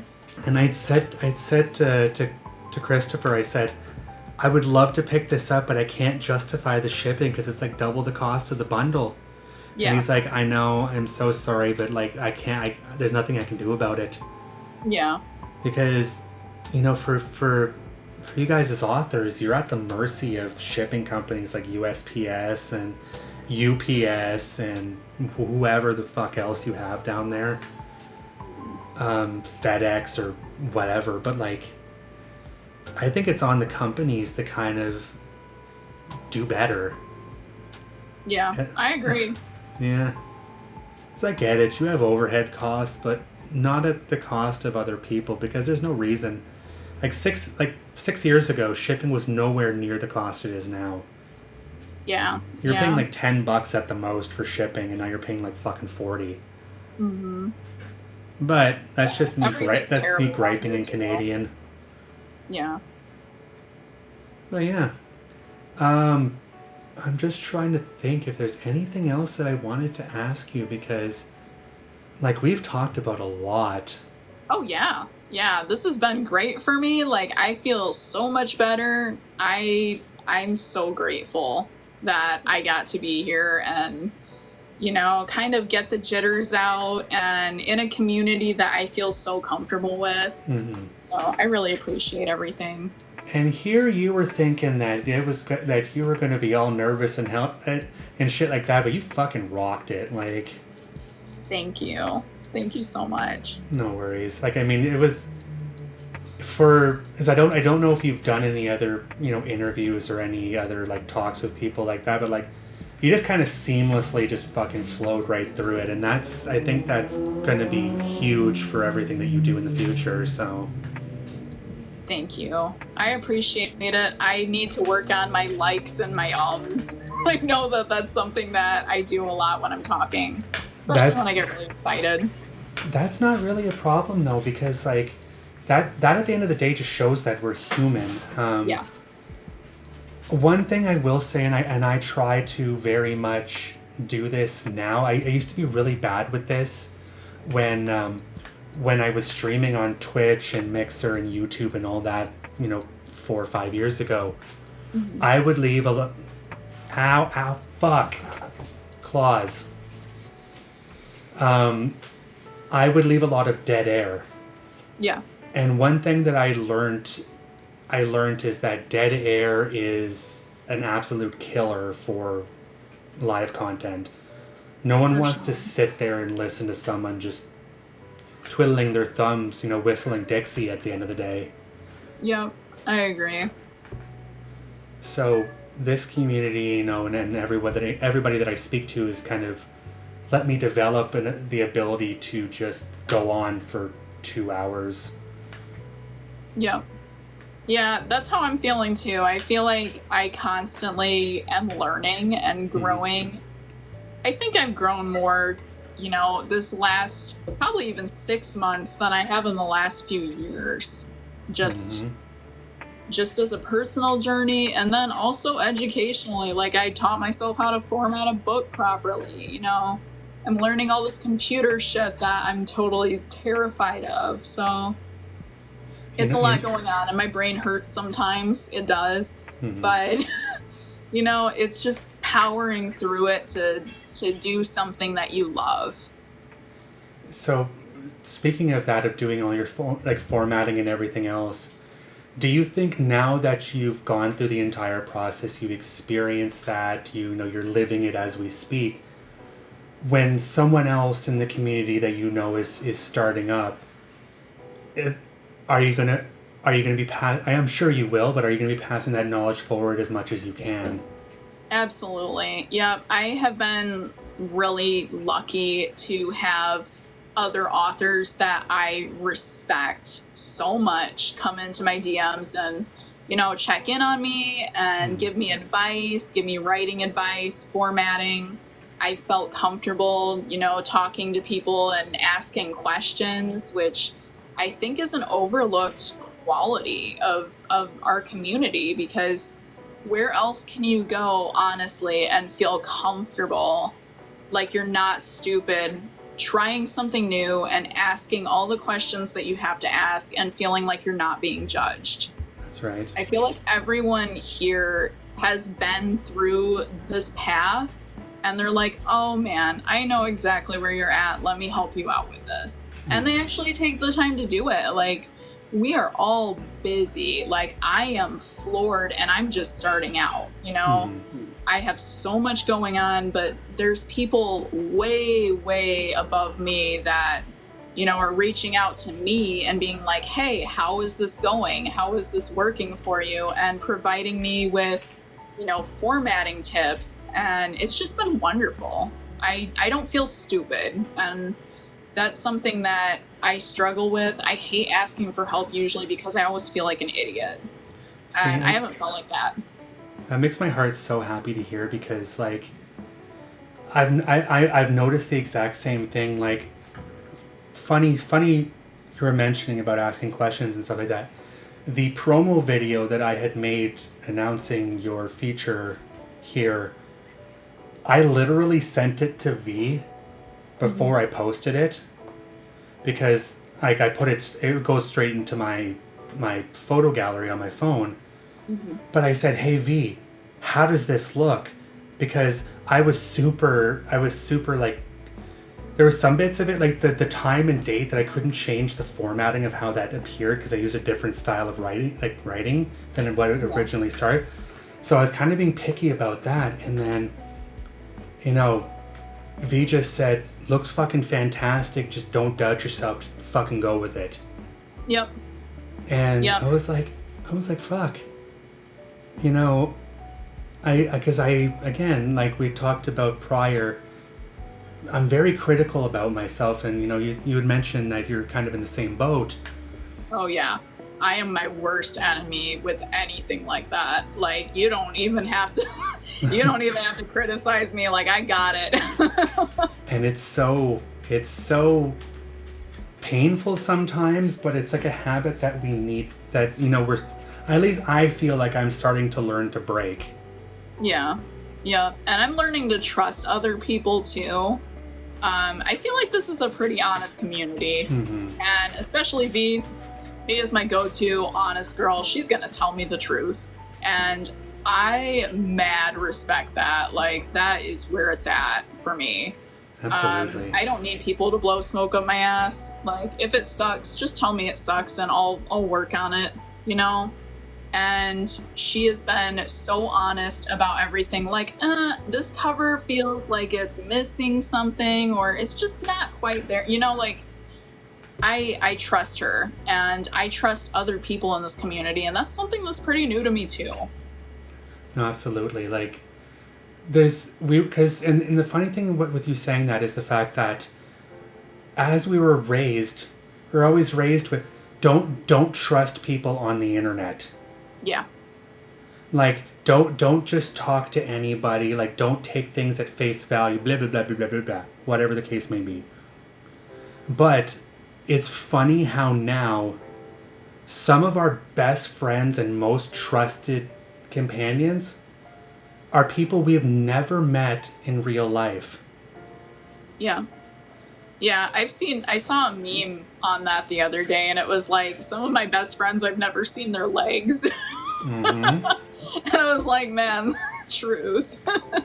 Like, that's so spot on. But yeah, I came from the tattooing community too. You know, that's something that I'm super into. And that learning curve was so much steeper because people were so cruel and they just wanted to not, and I'm not talking about everyone in the tattooing community, obviously, I'm generalizing here, but it was a totally different environment. It was more hostile. Everyone was competing against each other instead of, you know, supporting and cultivating growth within one another. And it was hard to learn because no one wanted to tell you, like, hey, do this instead. So you kind of had to really dive in and prove your worth. And here it's just, hey, we see you as a human. You're a fellow creative. We appreciate what you're bringing to the table. Yes, I can answer your questions. Yes, I can be transparent. Yes, I can give you constructive criticism instead of just shooting you down and telling you your ideas are shit. Well, that's just it. Like, I feel at this point that I'm never going to hear from somebody in this community, like, who are you, fuck off. Like, yeah, exactly.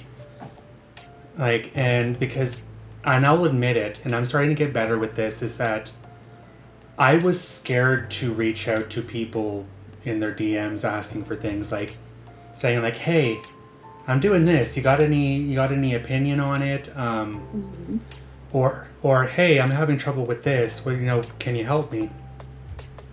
And like, when I gotten my live access, because I've had it now since about 750 followers. Again, I still don't know how the fuck I managed to pull that off with TikTok, but they're like, hey, yeah, here you go. Like, and mind you, now it's only at this point where I've basically unlocked all the full features like subscription and stuff like that.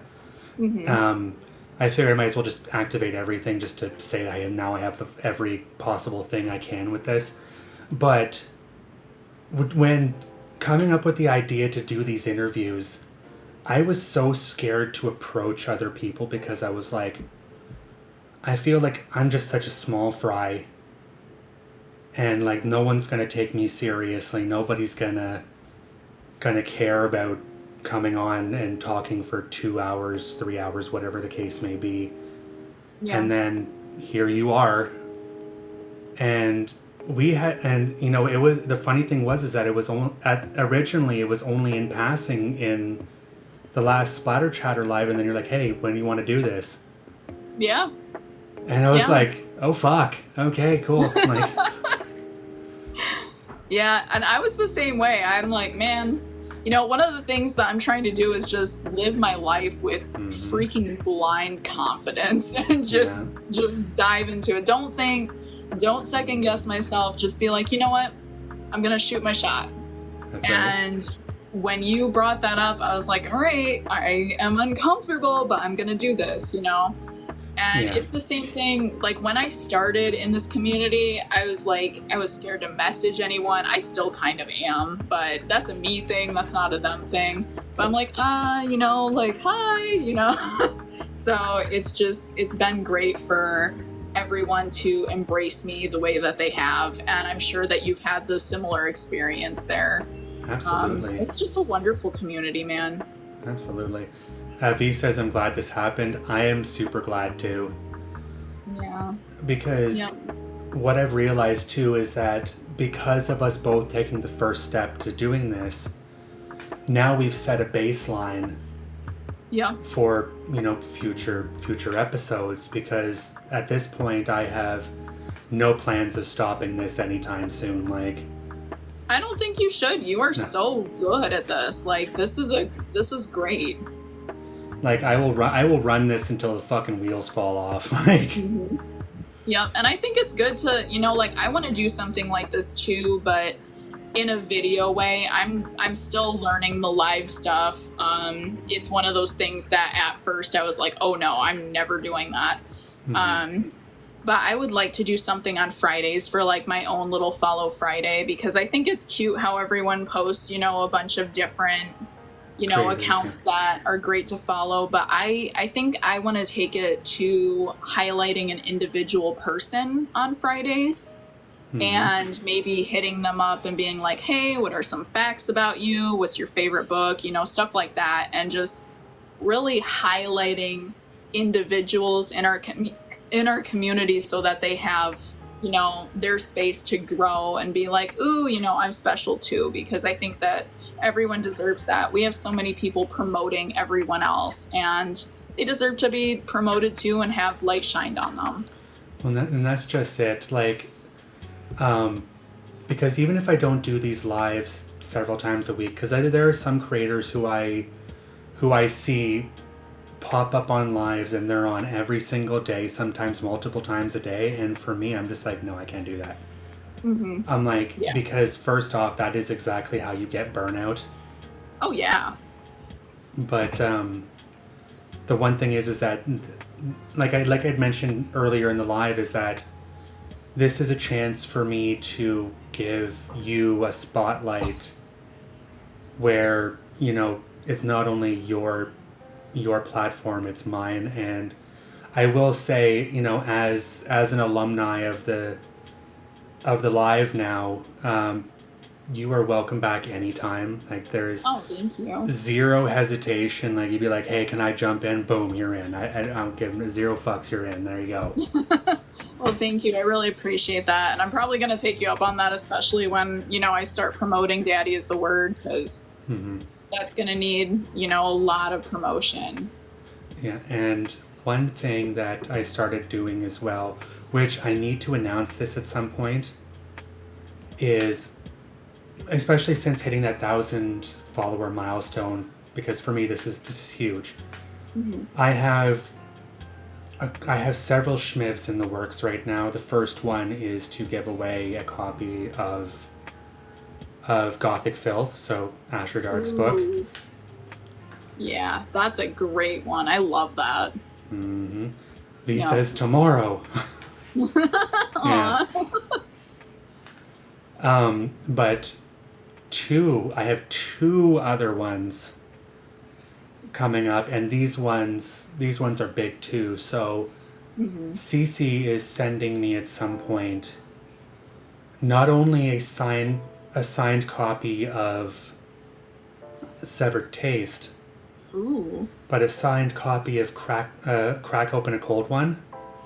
Okay. So those are both of her works that are currently set to release. Man. So those two are coming up. Those two are coming up as schmivs very soon. So as soon as I get a hold of them. Yeah. Because she's like, I want to give you these so you can give them away. Yeah. Because then, like, who doesn't want a signed book? Yeah, I agree. And that's an awesome way, to promote the author and definitely get some of your own interaction as well, because, man, you deserve it. You're doing great things out here for our community, so I appreciate that. Yeah, for sure. My intent for this is, And I'd mentioned this. Is that now that I'm at this milestone, I don't really care about how hard I push, because this was my ultimate goal, is just to get to the 4-digit mark, and then whatever happens from here is what happens from here. So what I think I want to do for the Schmivs is, I don't want to, like, I see a lot of people making it a prerequisite to follow me, follow this person, blah, blah, blah, blah, blah. I don't want to do that. I don't. Okay. I want to make it all about the person that I'm supporting in this. The person whose book that I'm giving away. So, like, for Asher, I mentioned this to Asher, I said, look, when I do this, the only prerequisite is to follow Asher, because I want to get Asher up to 1,000. And then comment whatever keyword in the comments, just so I can keep track of things. Yeah. Because... Yeah, I agree with that. Like, and Asher's so fucking funny. I love her reviews. Right. You know, like, I was watching the Toxic Maternal one this morning, and I was just cracking up. Like, it put me in a good mood for the entire day. Absolutely. But yeah, so I think that's what I want to do, and, you know, I don't know if you're interested in hopping on that Oh, yeah. that train definitely. as well. Yep. But yeah, so I definitely the defeating the moose video. Yeah, absolutely. Oh my gosh, I loved it. I love that video so much. And being animated like that, though, is just got such its good qualities. Because I was talking with Cece recently. We talk fairly frequently, especially with a lot of, you know, talking about promoting Severed Taste and everything like that. Because if you haven't noticed, my 90% of my vids in the past month have all been promoting that book. She had recently read Rural Decay. And I need to get that. oh, you can ask V about this as well. It is icky. Yeah, everyone says that, and that's just like, to me, that's like, ooh, you know, like, Yeah. I'm ready, so I can't wait to see how icky it is. Oh, it's taboo as fuck. Ooh, I like Taboo. I'll be in my element with that. And so she asked me, like, am I good to send you voice messages? Because hearing my reactions to shit is so much funnier than me just typing it out. Yeah. And let me tell you, holy shit. It was the funniest thing, and I spent half the night just fucking dying, because, like, she's like, wait, what? What? No, that is not supposed to fucking go there. Oh my god. And that's a shorter read, isn't it? It's like 70 pages. Oh yeah. Yeah, I need to get on that real quick. Yeah. V says, I love you, daddy. Yeah. It sounds like it's right up my alley, that's for sure. Let's just say that inadvertently daddy slides in the DMs. Ooh. I'm not going to give too much context into that, but that gets into the icky. Okay. All right. I'm here for it. I will definitely knock that one out soon. V does the covered eye, just no. Yeah, no. It is by far one of the most uncomfortable reads I've had. Really? Just because the level of obsession becomes unrealistic. Wow. Like, it's realistic, like it is very much an LGBTQ horror book for all intents and purposes, but it is bleak. Ooh. Yeah. Yeah. Yeah, I might buy that tonight. That might be an impulse buy, I'm not gonna lie. Absolutely. There are some impulse buys that I really have. And one book, I'm not sure if you have seen this one, but have you seen the special edition of Living Dead Girl? No, I haven't. Oh, the colored pages, like sparkly green pages. No way. It's so nice. Oh my god. Is it still available? Yes, it is on Amazon currently. It's expensive though. It's like $48. At least That in might be worth Canadian. it, though. Yeah. And like with Brooke, with that red inside, that video she just recently did, the cover was just so mint. The pages have like blood splatter around the edges. That's so cool. I was like, just fucking be still my beating heart, like. Right, like just take my money. Yeah. I'm like, I don't give a fuck. Here's my credit card details. Don't care. Yeah. Yep. No, that's just it. That being said, question: do you have a book that was 100% like that for you? Like, no fucks given. This is happening. I'm buying it right now. Oh gosh. Anytime Aaron releases something, I buy it. That he's my go-to. Barn Door to Hell by Lucas Mangum was like that. I was so obsessed with that cover. I had a heart-on for the cover. And Right. I was like, I have to buy this book just for the fucking cover because I love the cover art so much. And he said that it was from an artist on DeviantArt, I believe. And then it ended up being an excellent book, so it was like a win-win because I go into most of my books blind. Which is the best way to go about it. Yeah, I like to be surprised. So for me, you know, like I love listening to other people's book reviews, but sometimes I try to avoid that just to go in and still have the element of surprise. Although sometimes, you know, listening to a book review helps me because, like with Triggered, everyone had an opinion about the way Triggered ended, and most of them were not happy. No, So I was like, all right, now I have to read Triggered like right now because I need to know how this book ends. So Yeah. it's definitely a double-edged sword. I'm kind of in the same boat when it comes to that because, like, if there's a book that I'm actively going to read and then I see somebody do a review on it, I feel bad for skipping over it because I like to avidly and metrics wise, I've explained this before and I'll kind of explain it again in detail. The best way to keep your metrics on your videos in a good place is if people watch the entire video before interacting. So then if you like, comment, favorite it and repost, that is like the ultimate holy grail of things you can do for your favorite content creator. Oh, Because that's good to know. the way that the algorithm for TikTok works is that if you watch it all the way through, then like it, and then do the remainder, that tells the algorithm that this video is so entertaining that it is worth pushing it out on the FYP. Okay. Yeah. Yeah, that's good to know.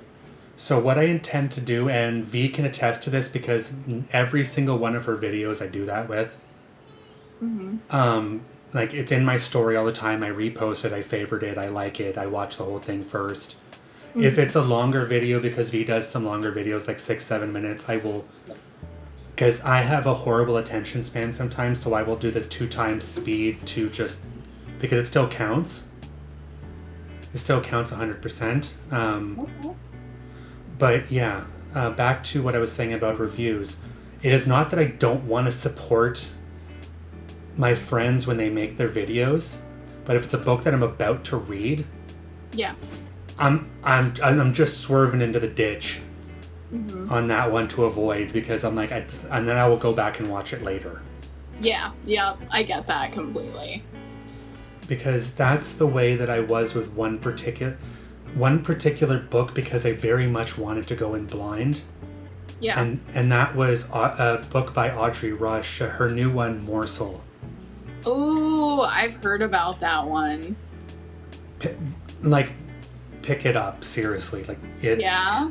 All right. I'm down for that one too. I might have a shopping spree on my hands after we get done here. I didn't know it was possible to be turned on and repulsed at the same time. Oh yeah. Yep. Yeah, V and I have conversations about that for sure. V says, blood on toast, that's all I know. Oh, Yes, no. Because it very heavily, and Audrey mentions it in her videos, this is a heavily, like the trope for cannibalism is very heavy in this. Okay. And it escalates from just like, you know, not giving into that because you don't want to let the monster out to a very extreme end. Mm-hmm. To like makes fucking Jeffrey Dahmer look like a Disney movie. Oh my gosh. All right. And is that a shorter one too? It is 258 pages. So it's middle of the road. So it's about that 50,000 plus word count. Okay. All right. Hey, I'm here for it. I just finished Succulent Prey, and I couldn't believe it. Like right out the gate, I was like, man, we're really getting into it right now. And I had so many feelings about that book. It was ridiculous. Yeah, I did mention to V what that scene entailed, and I guess I will tell you the same thing. That scene that V is mentioning, it's during once she starts coaxing that monster out of him. She's on her time of the month. Oh no. And he actually takes a knife and scrapes some of the blood from inside and puts it on a piece of toast and eats it. Oh man. Yeah. So it is okay. it is vile in that regard, but that ending is it's like it's coming to a climax that is just so heavy. Yeah. Because the monster comes out and well, I love a good ending, so I'm here for it. Absolutely. Also, I realized we're at 2,200 likes, which is pretty damn good. I'm pretty happy about that. Woo! I don't know how to like things. How do I like things? You literally are just tapping your screen. That's all you're doing. Oh, okay. Is it the send me a heart thing? No, that send me a heart. That is actually a good thing if you do your lives. Because that little send me a heart, it costs like 1 coin a pop. And what it does is you join that person's team.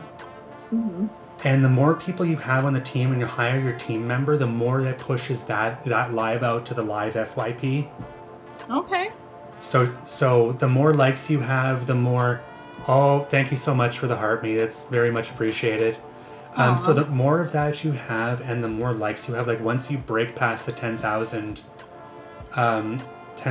like mark, you get pushed out farther to a wider audience because the algorithm then deems that you are popular content. Okay. All right. And like what you might see if you're on a mobile device, which I'm assuming that you are at this point, is if you look at the top where my name is, you see where it says like, I mean, I'd say popular live or whatever, and you click on that. It has like a rating system, like you're in certain leagues, and the more that you build up that following, the higher in those leagues that you get. Okay. So they kind of have a creator league as well for that, and it's so interesting how they do it. It's a lot to learn. Yeah, it sounds like it. I mean, it sounds like you have a really good understanding of it, and I mean, I'm grateful to learn all that stuff too, for sure. What I think I might start doing is, because all I'm doing is I'm watching a lot of people's lives and what they know, they express. Hi Tay, how are you? Hopefully you're having a great Saturday. I listen to what people talk about, how to build and how to get your metrics up.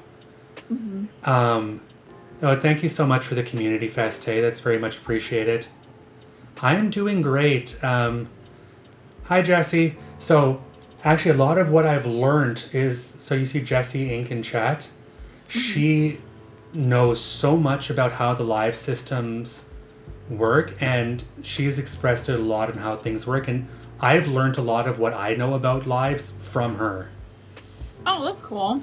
Because she is very much a community supporter, like always there for the book talk community, like one of the biggest supporters that I know out there. Like she's just doing amazing things for the community as well.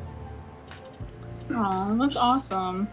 But yeah, no, she actually taught me a lot of the stuff that I know about how lives work and how videos work, because I also found out that if people are liking your videos but not watching a whole lot of it, that's literally you can get shadow banned for that, where they look at it and they're like, nah, not good enough, fuck off into the shadow realm kind of thing. Yeah. But watch them all the way. I've heard that line out of, and Jesse has said that so many times, like, you know, when we're showing love to people in the community, watch a video all the way through, like, share, all the fun stuff. And that is a line that is now burned into my memory at this point, because, like, that's all I do now is watch to the end, like. Yeah. And Tay, thank you so much for the heart me as well. Very much appreciate it. But yeah, I'm more than happy to sit down at any point and just share whatever I've learned. Yeah, that would be great, because I would like to carry on too with that, you know. And that way I support people the right way too. Well, let me extend. Oh, hold on. You can also on most of them hold your finger on the screen to fast forward the video. Absolutely, yep. I had just I mentioned that a little while ago. Becca says, when a friend posts a video that has spoilers, I just let it play and walk away so they can still get the view. Absolutely.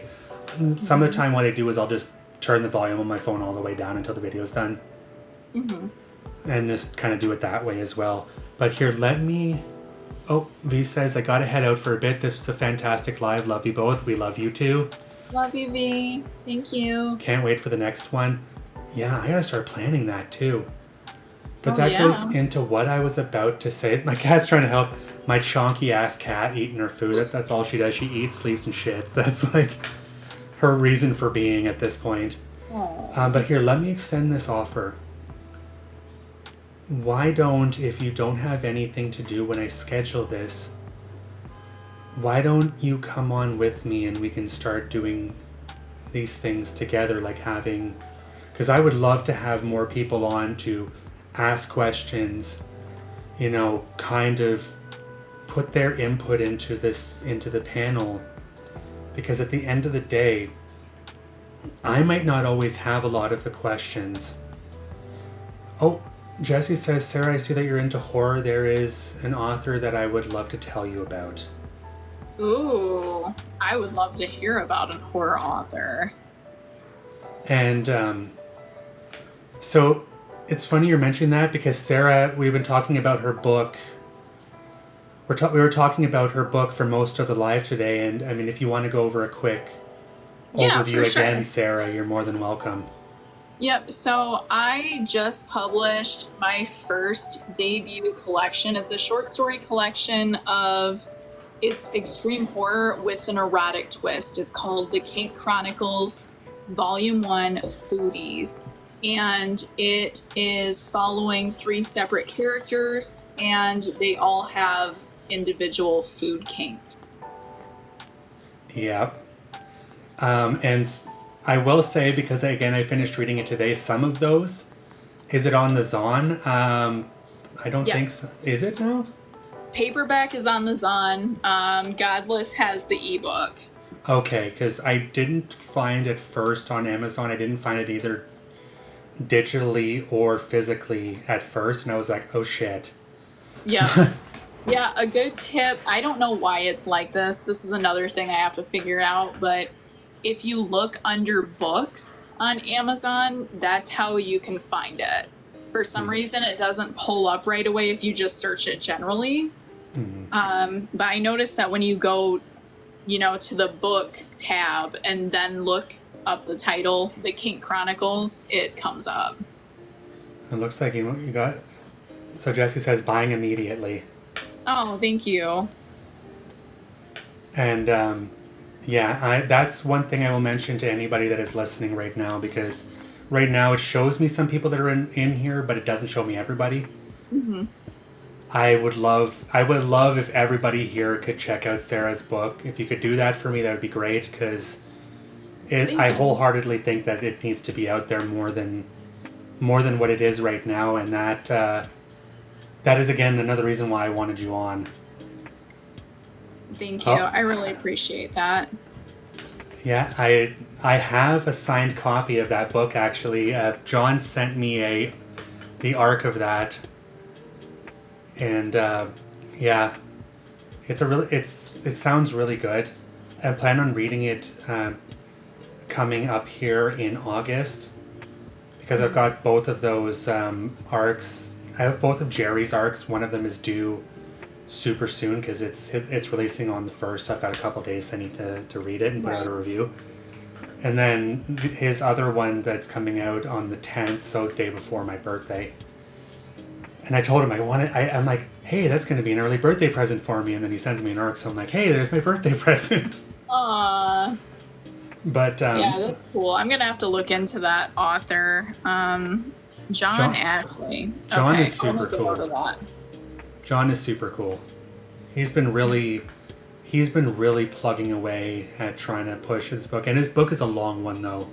It is 358 pages, so it is a beefy. That's my goodness. That's why I mentioned it's going to take at least 2 to 3 weeks for me to read this.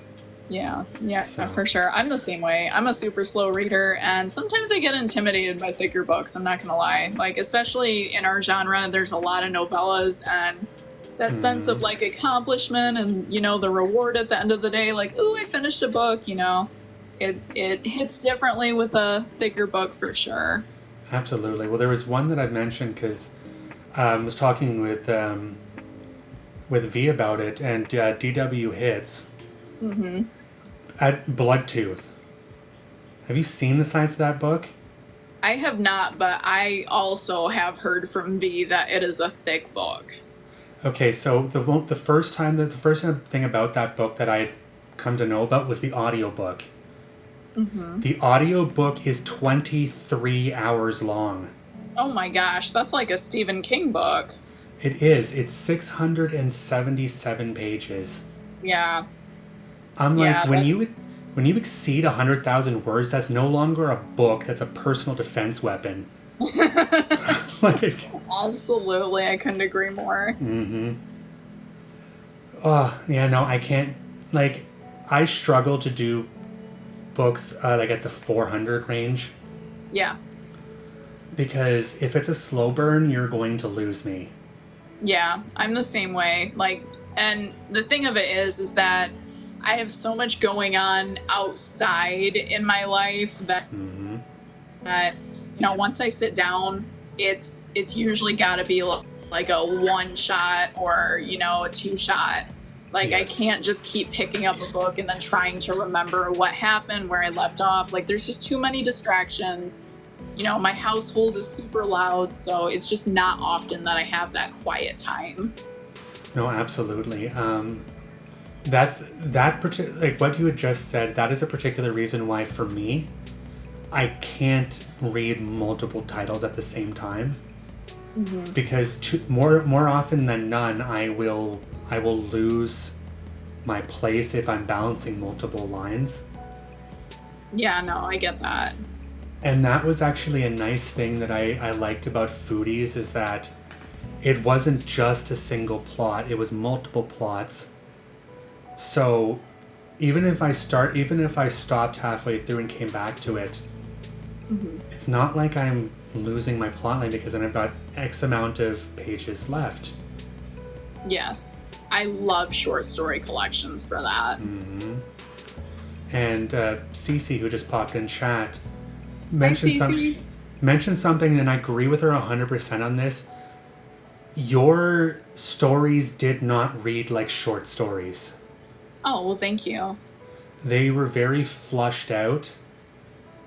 They were very flushed out and expanded on to the fact that if you didn't know that it was 30 pages for each book, or each story.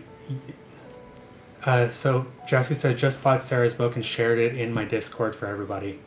Oh, thank you, Jessie. That is absolutely wonderful. That makes me super happy to hear, because that means that I am doing what I set out to correctly, is to get your work out there. I really appreciate it. Of course. Cece says, I didn't miss it completely. Hi, y'all. Hello! Hi! But, But yeah, it's like all of your stories, if I didn't know that they were 30 pages like I was mentioning, could have been their own books because it felt like I was just reading like a novella at the end of the day. Thank you. Thank you. That means a lot to me because that's telling me that, I'm getting, this is hard with short story collections, to write a short story and have the character development, to have the setting, to have the action, a solid plot, a good theme. It's really hard to do that in a short story and get the point across. So I really appreciate that. That's a huge compliment to hear that it reads like a novella. And that's the fact of that alone is making me excited for whatever else you're putting out in the future. Because we always, like as mentioned at the beginning, is that you have that novella that is, on its way out. But beyond that, it makes me excited because seeing what you can do makes me excited to see how you're going to top that. Thank you. Thanks. I appreciate it. I'm very nervous. I think everyone is, like, when they release their work, it's like, oh, like I was so shy when I released Foodies. I was like, oh my gosh, I can't believe I'm doing this. But, I am overwhelmed by the amount of love and support that I've got. So right. I appreciate that. Jesse says, getting another person here. Much appreciated. Cece says, I need to get to the review of Foodies out, but ma'am, I need volume 2 like yesterday. And she also says, I'm freaking the fuck out with Severed Taste. So, yeah, because for the past month, like I had mentioned, I've been very much promoting everything about Severed Taste right now, because that release is supposed to be slated for the end of the month. And yeah, that has gotten some traction because not only there was a couple of videos where I was promoting the book boxes that CC was putting out, but I turned around that it had been the best of friends. You are amazing. Aww. I'm gonna do the Fonzie thumbs up. Ayy. But yeah, no, I said I didn't even think that I was gonna be able to pull it off because I was like, let's get these fucking book boxes sold. And it took from like it was like posted one day to being one left the next day, and I was just like, the fuck just happened? Yeah, that's insane. It's like a whirlwind. And I'm not sure if you had read Written in Carnage 4 yet. I have not. So Cece's short story in that was a partial of Severed Taste. Ooh. So okay. in Written in Carnage, it is called A Severed Taste. But that story is part of the overall story. So basically, that short story turned into a continuation of the novella, and so that was kind of a focal point of. It took on a life of its own, absolutely, because one point I pressed on, and I've pressed on this in just about every single live, is it said, read that, and you will understand why I am so excited for Severed Taste, because I've talked relentlessly about that for a fucking month. Yeah. Well, I'm excited for it too. I'm definitely going to have to grab one of those, CC. Yeah, and Brooke is the female main character of that book. Okay. So, yeah. So, and the fact that the character is someone that we all know, it's like, okay, I like this even more because now it's more relatable because I'm like, I know who this is. Yeah. But one thing I thought about, you mentioned earlier your cover. So, out of everybody in the community that makes covers, who would be your dream person to have make a cover, or have you already found that person? That's Sydney Shiv for sure. Yeah. Hands down. I want a cover from Sydney. That is who I'm going after. I'm gonna get that cover. I know that right now he's absolutely swamped. Yeah. And I think he closed out his commissions like through the end of the year. So it's not gonna be anytime soon, but the end goal is definitely to get a cover from Sydney. And I really, really hope you do. And like I said earlier, I really hope that your book gets the attention it deserves. Thank you. And for that matter, because there are so many people in the community that I think that you doing a collaboration with would just fucking rock. Oh, thank you. So, and you mentioning that collaborations would help, build, your repertoire as an author. There are certain people that I could see you working with that would take what you're doing now and add that bit of flair to it as well to help expand out. Mm-hmm. And then watch how crazy that would be, where it's like your storytelling with, when you mentioned Asher's affinity for just writing this beautiful amount of gore. Oh yeah, Asher's hands down just crazy good at that. Mm-hmm. Well, like mentioning Gothic Filth, that was a train, just a fucking freight train of brutality. Oh yeah, Gothic Filth goes hard, and at first I was like, man, this is a lot. This is reminiscent of Violence on the Meek with Asher's new spin, and she said that that book is kind of like a tribute to Violence on the Meek because she loved that book so much. So it was cool to see that inspired her to write Gothic Filth.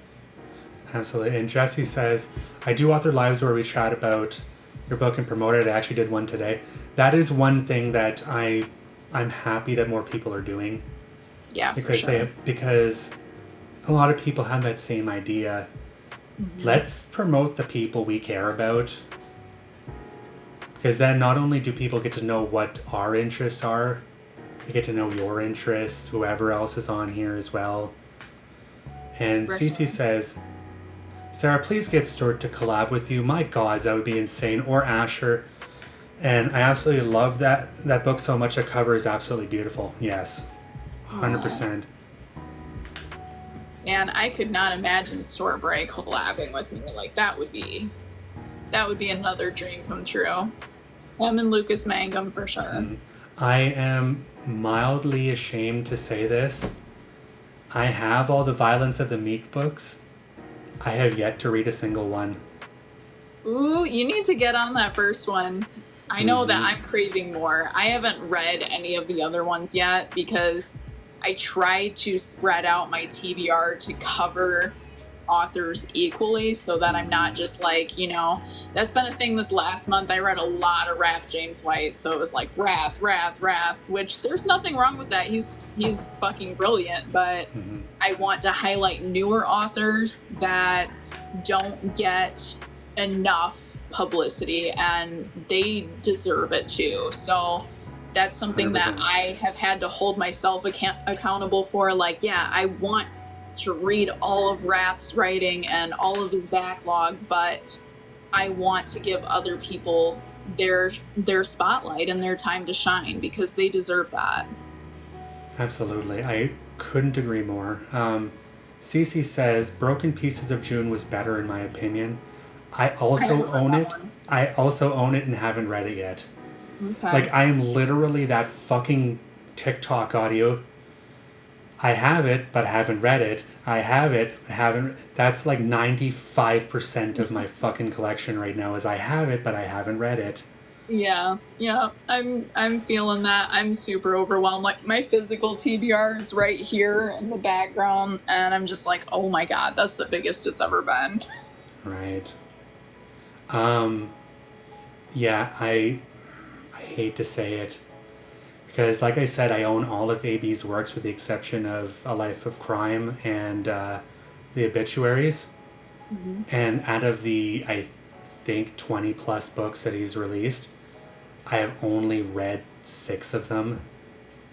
Yeah. So I I'm am really super far behind behind. too. Mm-hmm. Like, if I could just take a month off of work and just do nothing but read, I could probably put a hefty dent. But that's an unrealistic goal as well. Yeah. Yeah, I feel you. Like, that would be my dream, is to, like, get a nice Airbnb out in the woods and just read. Mm-hmm. Tay says, my TBR keeps getting bigger every day. Absolutely. Same here, Tay. Same here. But yeah, I would really like it if, for you to consider coming back for the next interview, as a panel guest, to kind of just, poke and prod away and ask the questions and stuff like that. But again, depending on your schedule, it's entirely up to you. Yeah, man, I would be honored to do that. I'm really learning a lot and growing, and I actually really like doing this. I was so adamant I was never going to go on TikTok Live. But I'm feeling really good right now, and I would love to come back and be part of a panel guest and ask questions and pick other people's brains. I love that kind of stuff, so yeah, for sure. Perfect. That makes me super happy to hear. Like, I've got quite a few people that I approached in the same way that I did with you, saying, hey, I really would love to have you on. Mm-hmm. Like I've already pestered Brooke about it. Cece said Brooke would be amazing for that, for like this type of environment as well. But she's also in the same kind of vein as you are, where is very nervous about it. Yeah. Also, you got a dino. Thank you. Cece is also going to come on at some point to talk about Severed Taste and whatever else at this point. Thank you for the Diney Tay. That means a lot. Yes, thank you. And then I want to get Jerry on. Yeah. Yeah. Because, the thing is I only started reading Jerry's work a little while ago. Mm-hmm. And I feel like Jerry is another one of those authors who is established but still needs more promotion. More people need to know about him. Yeah, for sure. Because if you haven't read it yet, Deadly Seed. Oh yeah, I read that one. Oh. Yeah, that was some brutal shit for as short as that was. And I'm not gonna. I here I am plugging one of my reviews again. But I said this, and I said I never thought I'd be reading a story about acidic jizz, but here I am. Here you are. Yup. That same exact thought went through my mind when I was reading. I was like, what? What now? Yeah. Like, excuse my fucking French, but did you threaten me? Like, right. Like that Negan meme. That is exactly how I felt by the end of that book. Like. Oh yeah, for sure. But actually, you know what? That's a good question. Is there a book that made you seriously feel that way? Oh man. So Deadly Seed obviously was a good one for that. Let me look behind me here. Oh yeah. Okay, so very early in my splatter journey, I'm just gonna put this out here right now. The Big Head, a classic by Edward Lee. I was just like, what the fuck? It was just right away. I was just like, oh man, this is a lot. And I was so early. I wasn't a seasoned extreme horror reader, so that one was insane. Wedding Day Massacre was absolutely savage. And Aaron is so darn creative with his deaths and how people just get brutalized. Like that one, Playground obviously was another one that I was like, man, what the fuck? Like, who comes up with that? But it worked so well. And my biggest fear, because I've had people ask me, have you ever thought about writing anything? And I hadn't put a lot of thought into it, but like with Aaron's work, for example, and I've mentioned this several times, the amount of negative comments that he had gotten about Playground Oh yeah. is something that They're scares the sensitive. shit something that scares the shit out of me if I pursue this down the road. Mm-hmm. Because I'm like, I don't want people sending me death threats and saying that, because there are some people that called him, a pedo and all this other stuff because of the violence towards children and stuff like that. I'm like, no. Yeah. I'm like, first off, there was no CSA at all in Right. in that. It was more of a directed violence. Mm-hmm. There was so many points that you could, it's situations that you could escape from, but it was very difficult to do so. Mm-hmm. But then there was, it was Squid Games for kids is essentially what Playground was. Yeah. Yeah, that's a good way to put that. Playground was a trip, and I think Aaron was very brave because that could have gone south really quick, and it did. He did receive death threats. He did, get publicly ridiculed and all of that. But at the end of the day, I have to applaud Aaron on his creativity because I have never read another book like that. Wedding Day Massacre came close just in like the bloodbath part, but I applaud Aaron. I think that he's an innovator, and he did it in a way that was very true to extreme horror. It wasn't written any other way that was nasty. It was nasty in the right way, I guess is what I'm saying. Well, and then there was the infamous page 40. Oh yeah. Now, I pride myself as a person who very proudly admits that I have gone cover to cover on that book 3 times now. Oh wow. Mm-hmm. Okay. Now, that being said, there's the deluxe edition that he put out. If you haven't bought it, I'd get it. Okay. Because it features, so it has bonus content, so 25 pages of additional material. Mm-hmm. It also has the first 2 chapters of the next book in the Playground saga called Child of Divorce. Oh, I need it. Yeah. And when we were talking about how bad the shit was talked about him about that, he wrote an essay called If they want you dead, you're doing something right. Yeah, I remember when he was promoting that. Mm-hmm. I wanted to grab it. I just haven't had the money to.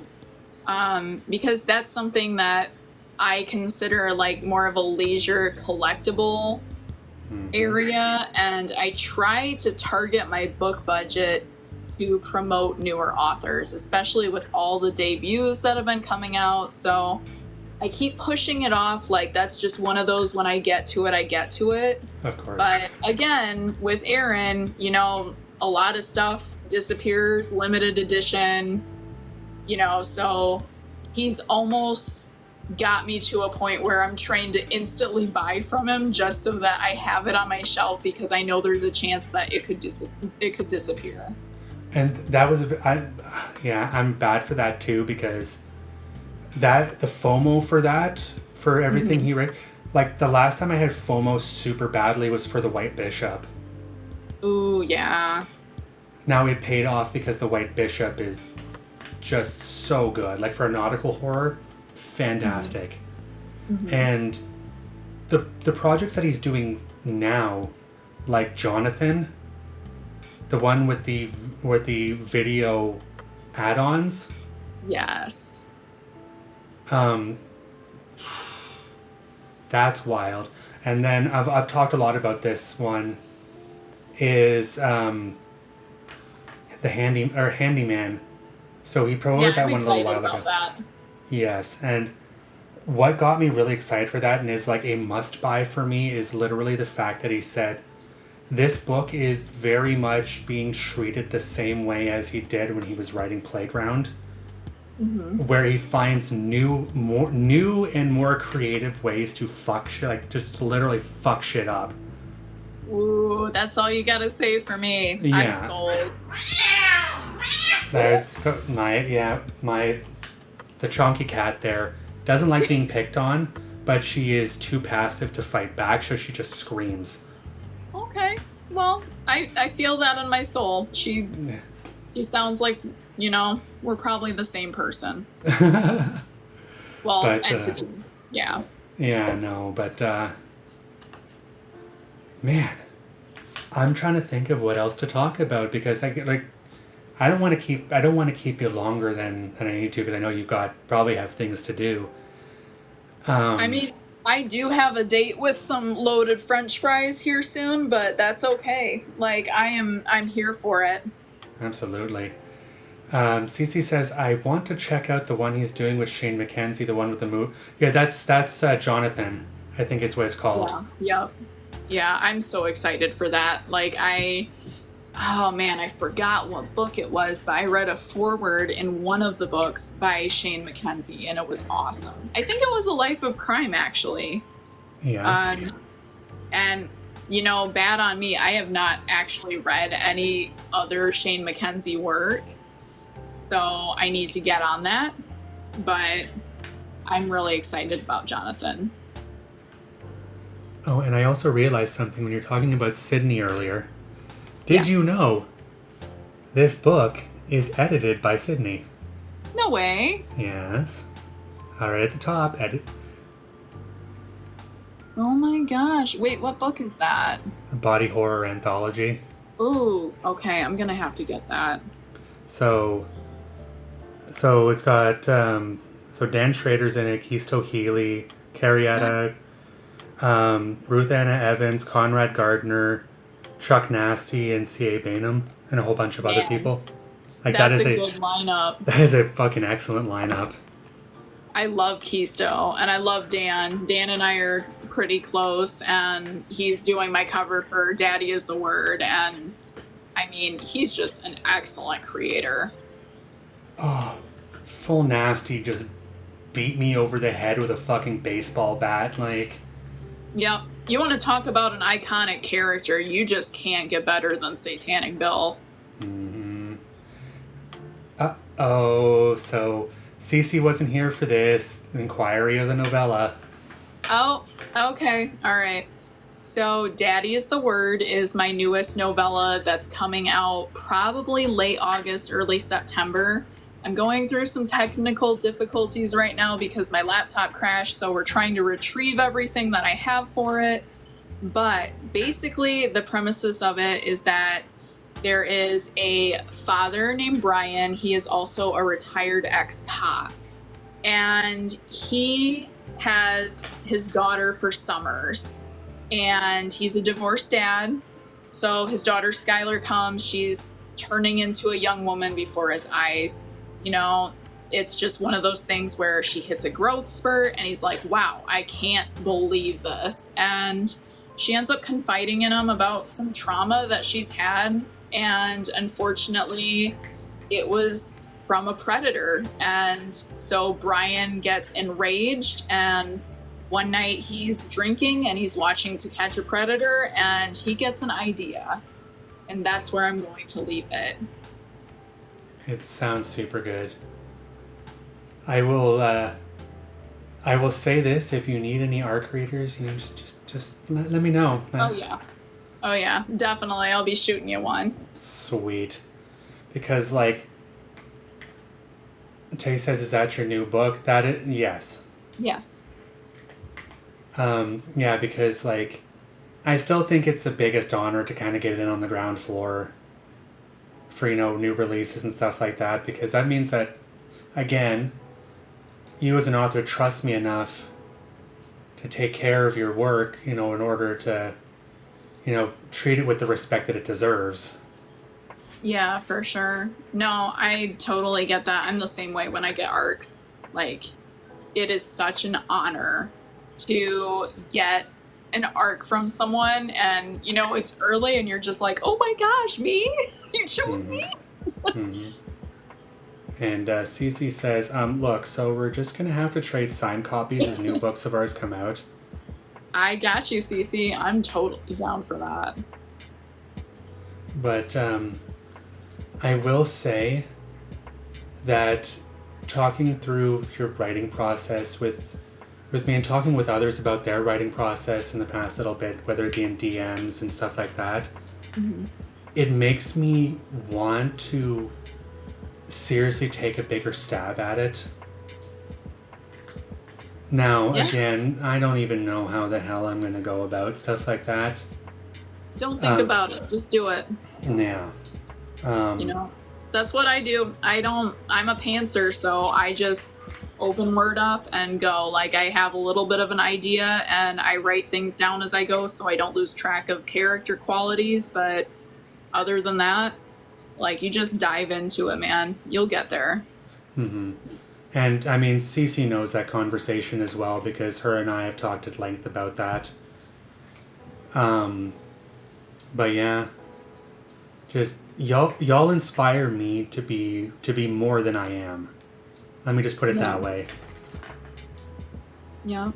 I feel the same way about everyone in this community. I mean, being immersed in a creative community that actually supports each other and everyone understands that there's room for everyone here. We're all consumers of these books and we all find reading to be something that is so special and we're so passionate about it.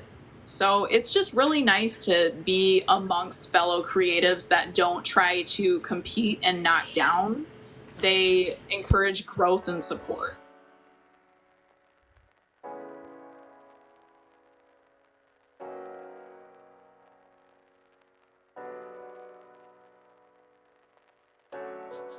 Sorry, the missus was asking me what I was doing, and I'm like, I'm still doing the live. She's like, you're not talking. I'm like, yes, I am. I just don't talk loudly. Like, but yes, I've seen Cece's chaotic notebooks, and they are absolutely chaotic. Ooh, that sounds fun. It is very much the write down ideas as you're going along to keep them, at least so you don't get lost in translation. The best advice I've gotten from how do you pronounce that last name? Mikulski.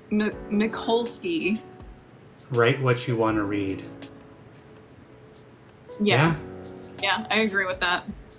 And I think with the John Lynch interview there, that was like yesterday? Yeah, it was yesterday. Mm-hmm. I think he had mentioned that as well, is that he writes the shit he wants to read. Yep. And I do the same thing with, my reviews too. Like, I got that advice a long time ago, like, record what you want to watch. Mm-hmm. Like, that's another big part, because at the end of the day, as much as I do this to promote authors and, cultivate growth in the community, I do it for myself too. Mm-hmm. And I love these books. I love these authors. Like, I'm not blowing smoke up anyone's ass. The thing is that, like John Lynch said yesterday, if you see me get a book in a book haul and then I never mention it again, it probably wasn't my vibe. I'm not trying to, slam anyone, but it's more so that I want to highlight the positive. I want to highlight what I enjoyed in a book, because usually I can find, a great element that just makes the book unique to me and that I enjoyed. Absolutely. There is only one book that I have not actually enjoyed in my entire reading adventure. And I've said this before, and it is nothing against the author, it's just this particular entry didn't hit with me. Mm-hmm. And that was Broth House by Robert Essick. See, that's actually on my physical TBR behind me somewhere. I've heard that it's great, so I'm super curious now. Like, you have me intrigued. The premise of it was really good because, again, I do like it has the cannibalism trope in it, which is one of my favorites. Yeah. But it was okay. Like, I'm pretty sure I gave it a 3-star review, okay. which is really low for me. Mm-hmm. It just didn't impact me the way that I was hoping it would. Okay. And, you know, I've said this before and I'll say it again. Not everybody's work is for everybody, and this particular book just wasn't for me. Yeah. Yep. And you're being very respectful about it too, you know? Mm-hmm. Like, that's the thing is, authors, we gotta have tough skin because we have to accept that, you know? Like, Stephen King has 1-star reviews. Yes. So, like, you just, it's part of it. And unfortunately, this is one of those things where writing is a very passionate thing. And sometimes we get in our feelings about that. But, I mean, I'm sure that, you know, Broth House it's going to be an adventure for me. I'm very curious about it now because of your perspective. So I'm excited to form my own opinion with that one and see if I like it or not. Yeah, and, you know, if you have... Because I've read a lot. Like, in the past, I want to say since March, I'm up to 42 books this year. Oh my gosh. Yeah, so if there's a book that I've read that you want insight on, please let me know. Okay. Yeah, definitely. I'll be picking your brain about that for sure, about a few books.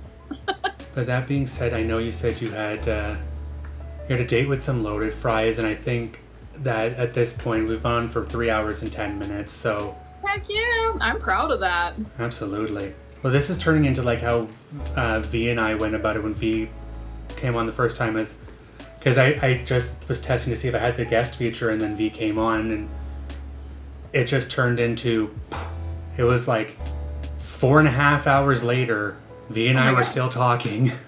Yeah. But yeah, I don't want to take you from your dinner.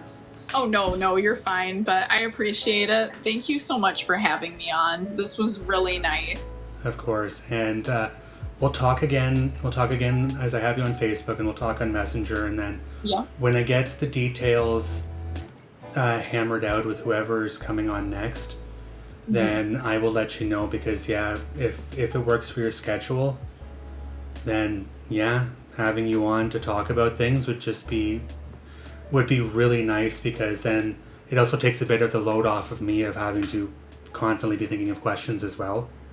Oh, for sure. Yeah. Yeah. And I would be happy to. I really would. So, yeah, definitely shoot me a message. And I think we need to aim to get Asher on here too, because I think that she would be so fun and lively. Absolutely. Because like she's getting more and more comfortable with on-camera appearances. Yep. So, yeah, they definitely am going to have to approach her on this one and be like, hey, you want to do a thing? Yeah. Knowing Asher, I bet that she'll be for it, for sure. Of course. Yeah. And Cece says, I love the time I was here. Y'all have a wonderful night. Y'all have a wonderful night as well. But that being said, thank you so much for taking the time out of your night to just come on, talk with me, tell everyone about who you are, and you know what you like to write, and everything that you wanted to talk about. Yeah, thank you so much. I appreciate all of your time and your questions. They've been absolutely brilliant, and it's helped me get a lot more comfortable and acclimated with this. So yeah, I just hope I just didn't talk too much and kind of... Nope. It was a perfect balance, and like there wasn't dead air. You know, we obviously have chemistry when talking, so it's a good connection for sure. Absolutely. So that being said, everyone, I just want to thank you for the 3,100 likes, the people who've stayed here, the gifts to both Sarah and I, the people who've joined the team. Like, every time this happens, it is never expected going into this, but it is always appreciated. That's because that means at least we're doing something right. If you feel like you want to give gifts or do this or do that or blah blah blah blah blah. Mm-hmm. But that being said, I wish you all an amazing night, and I will see you on the next one, hopefully in a few weeks. All right. Thank you. It's been an honor. No problem, Sarah. I loved having you on, and we're going to do this again, I promise. Absolutely. Have a good night. You as well.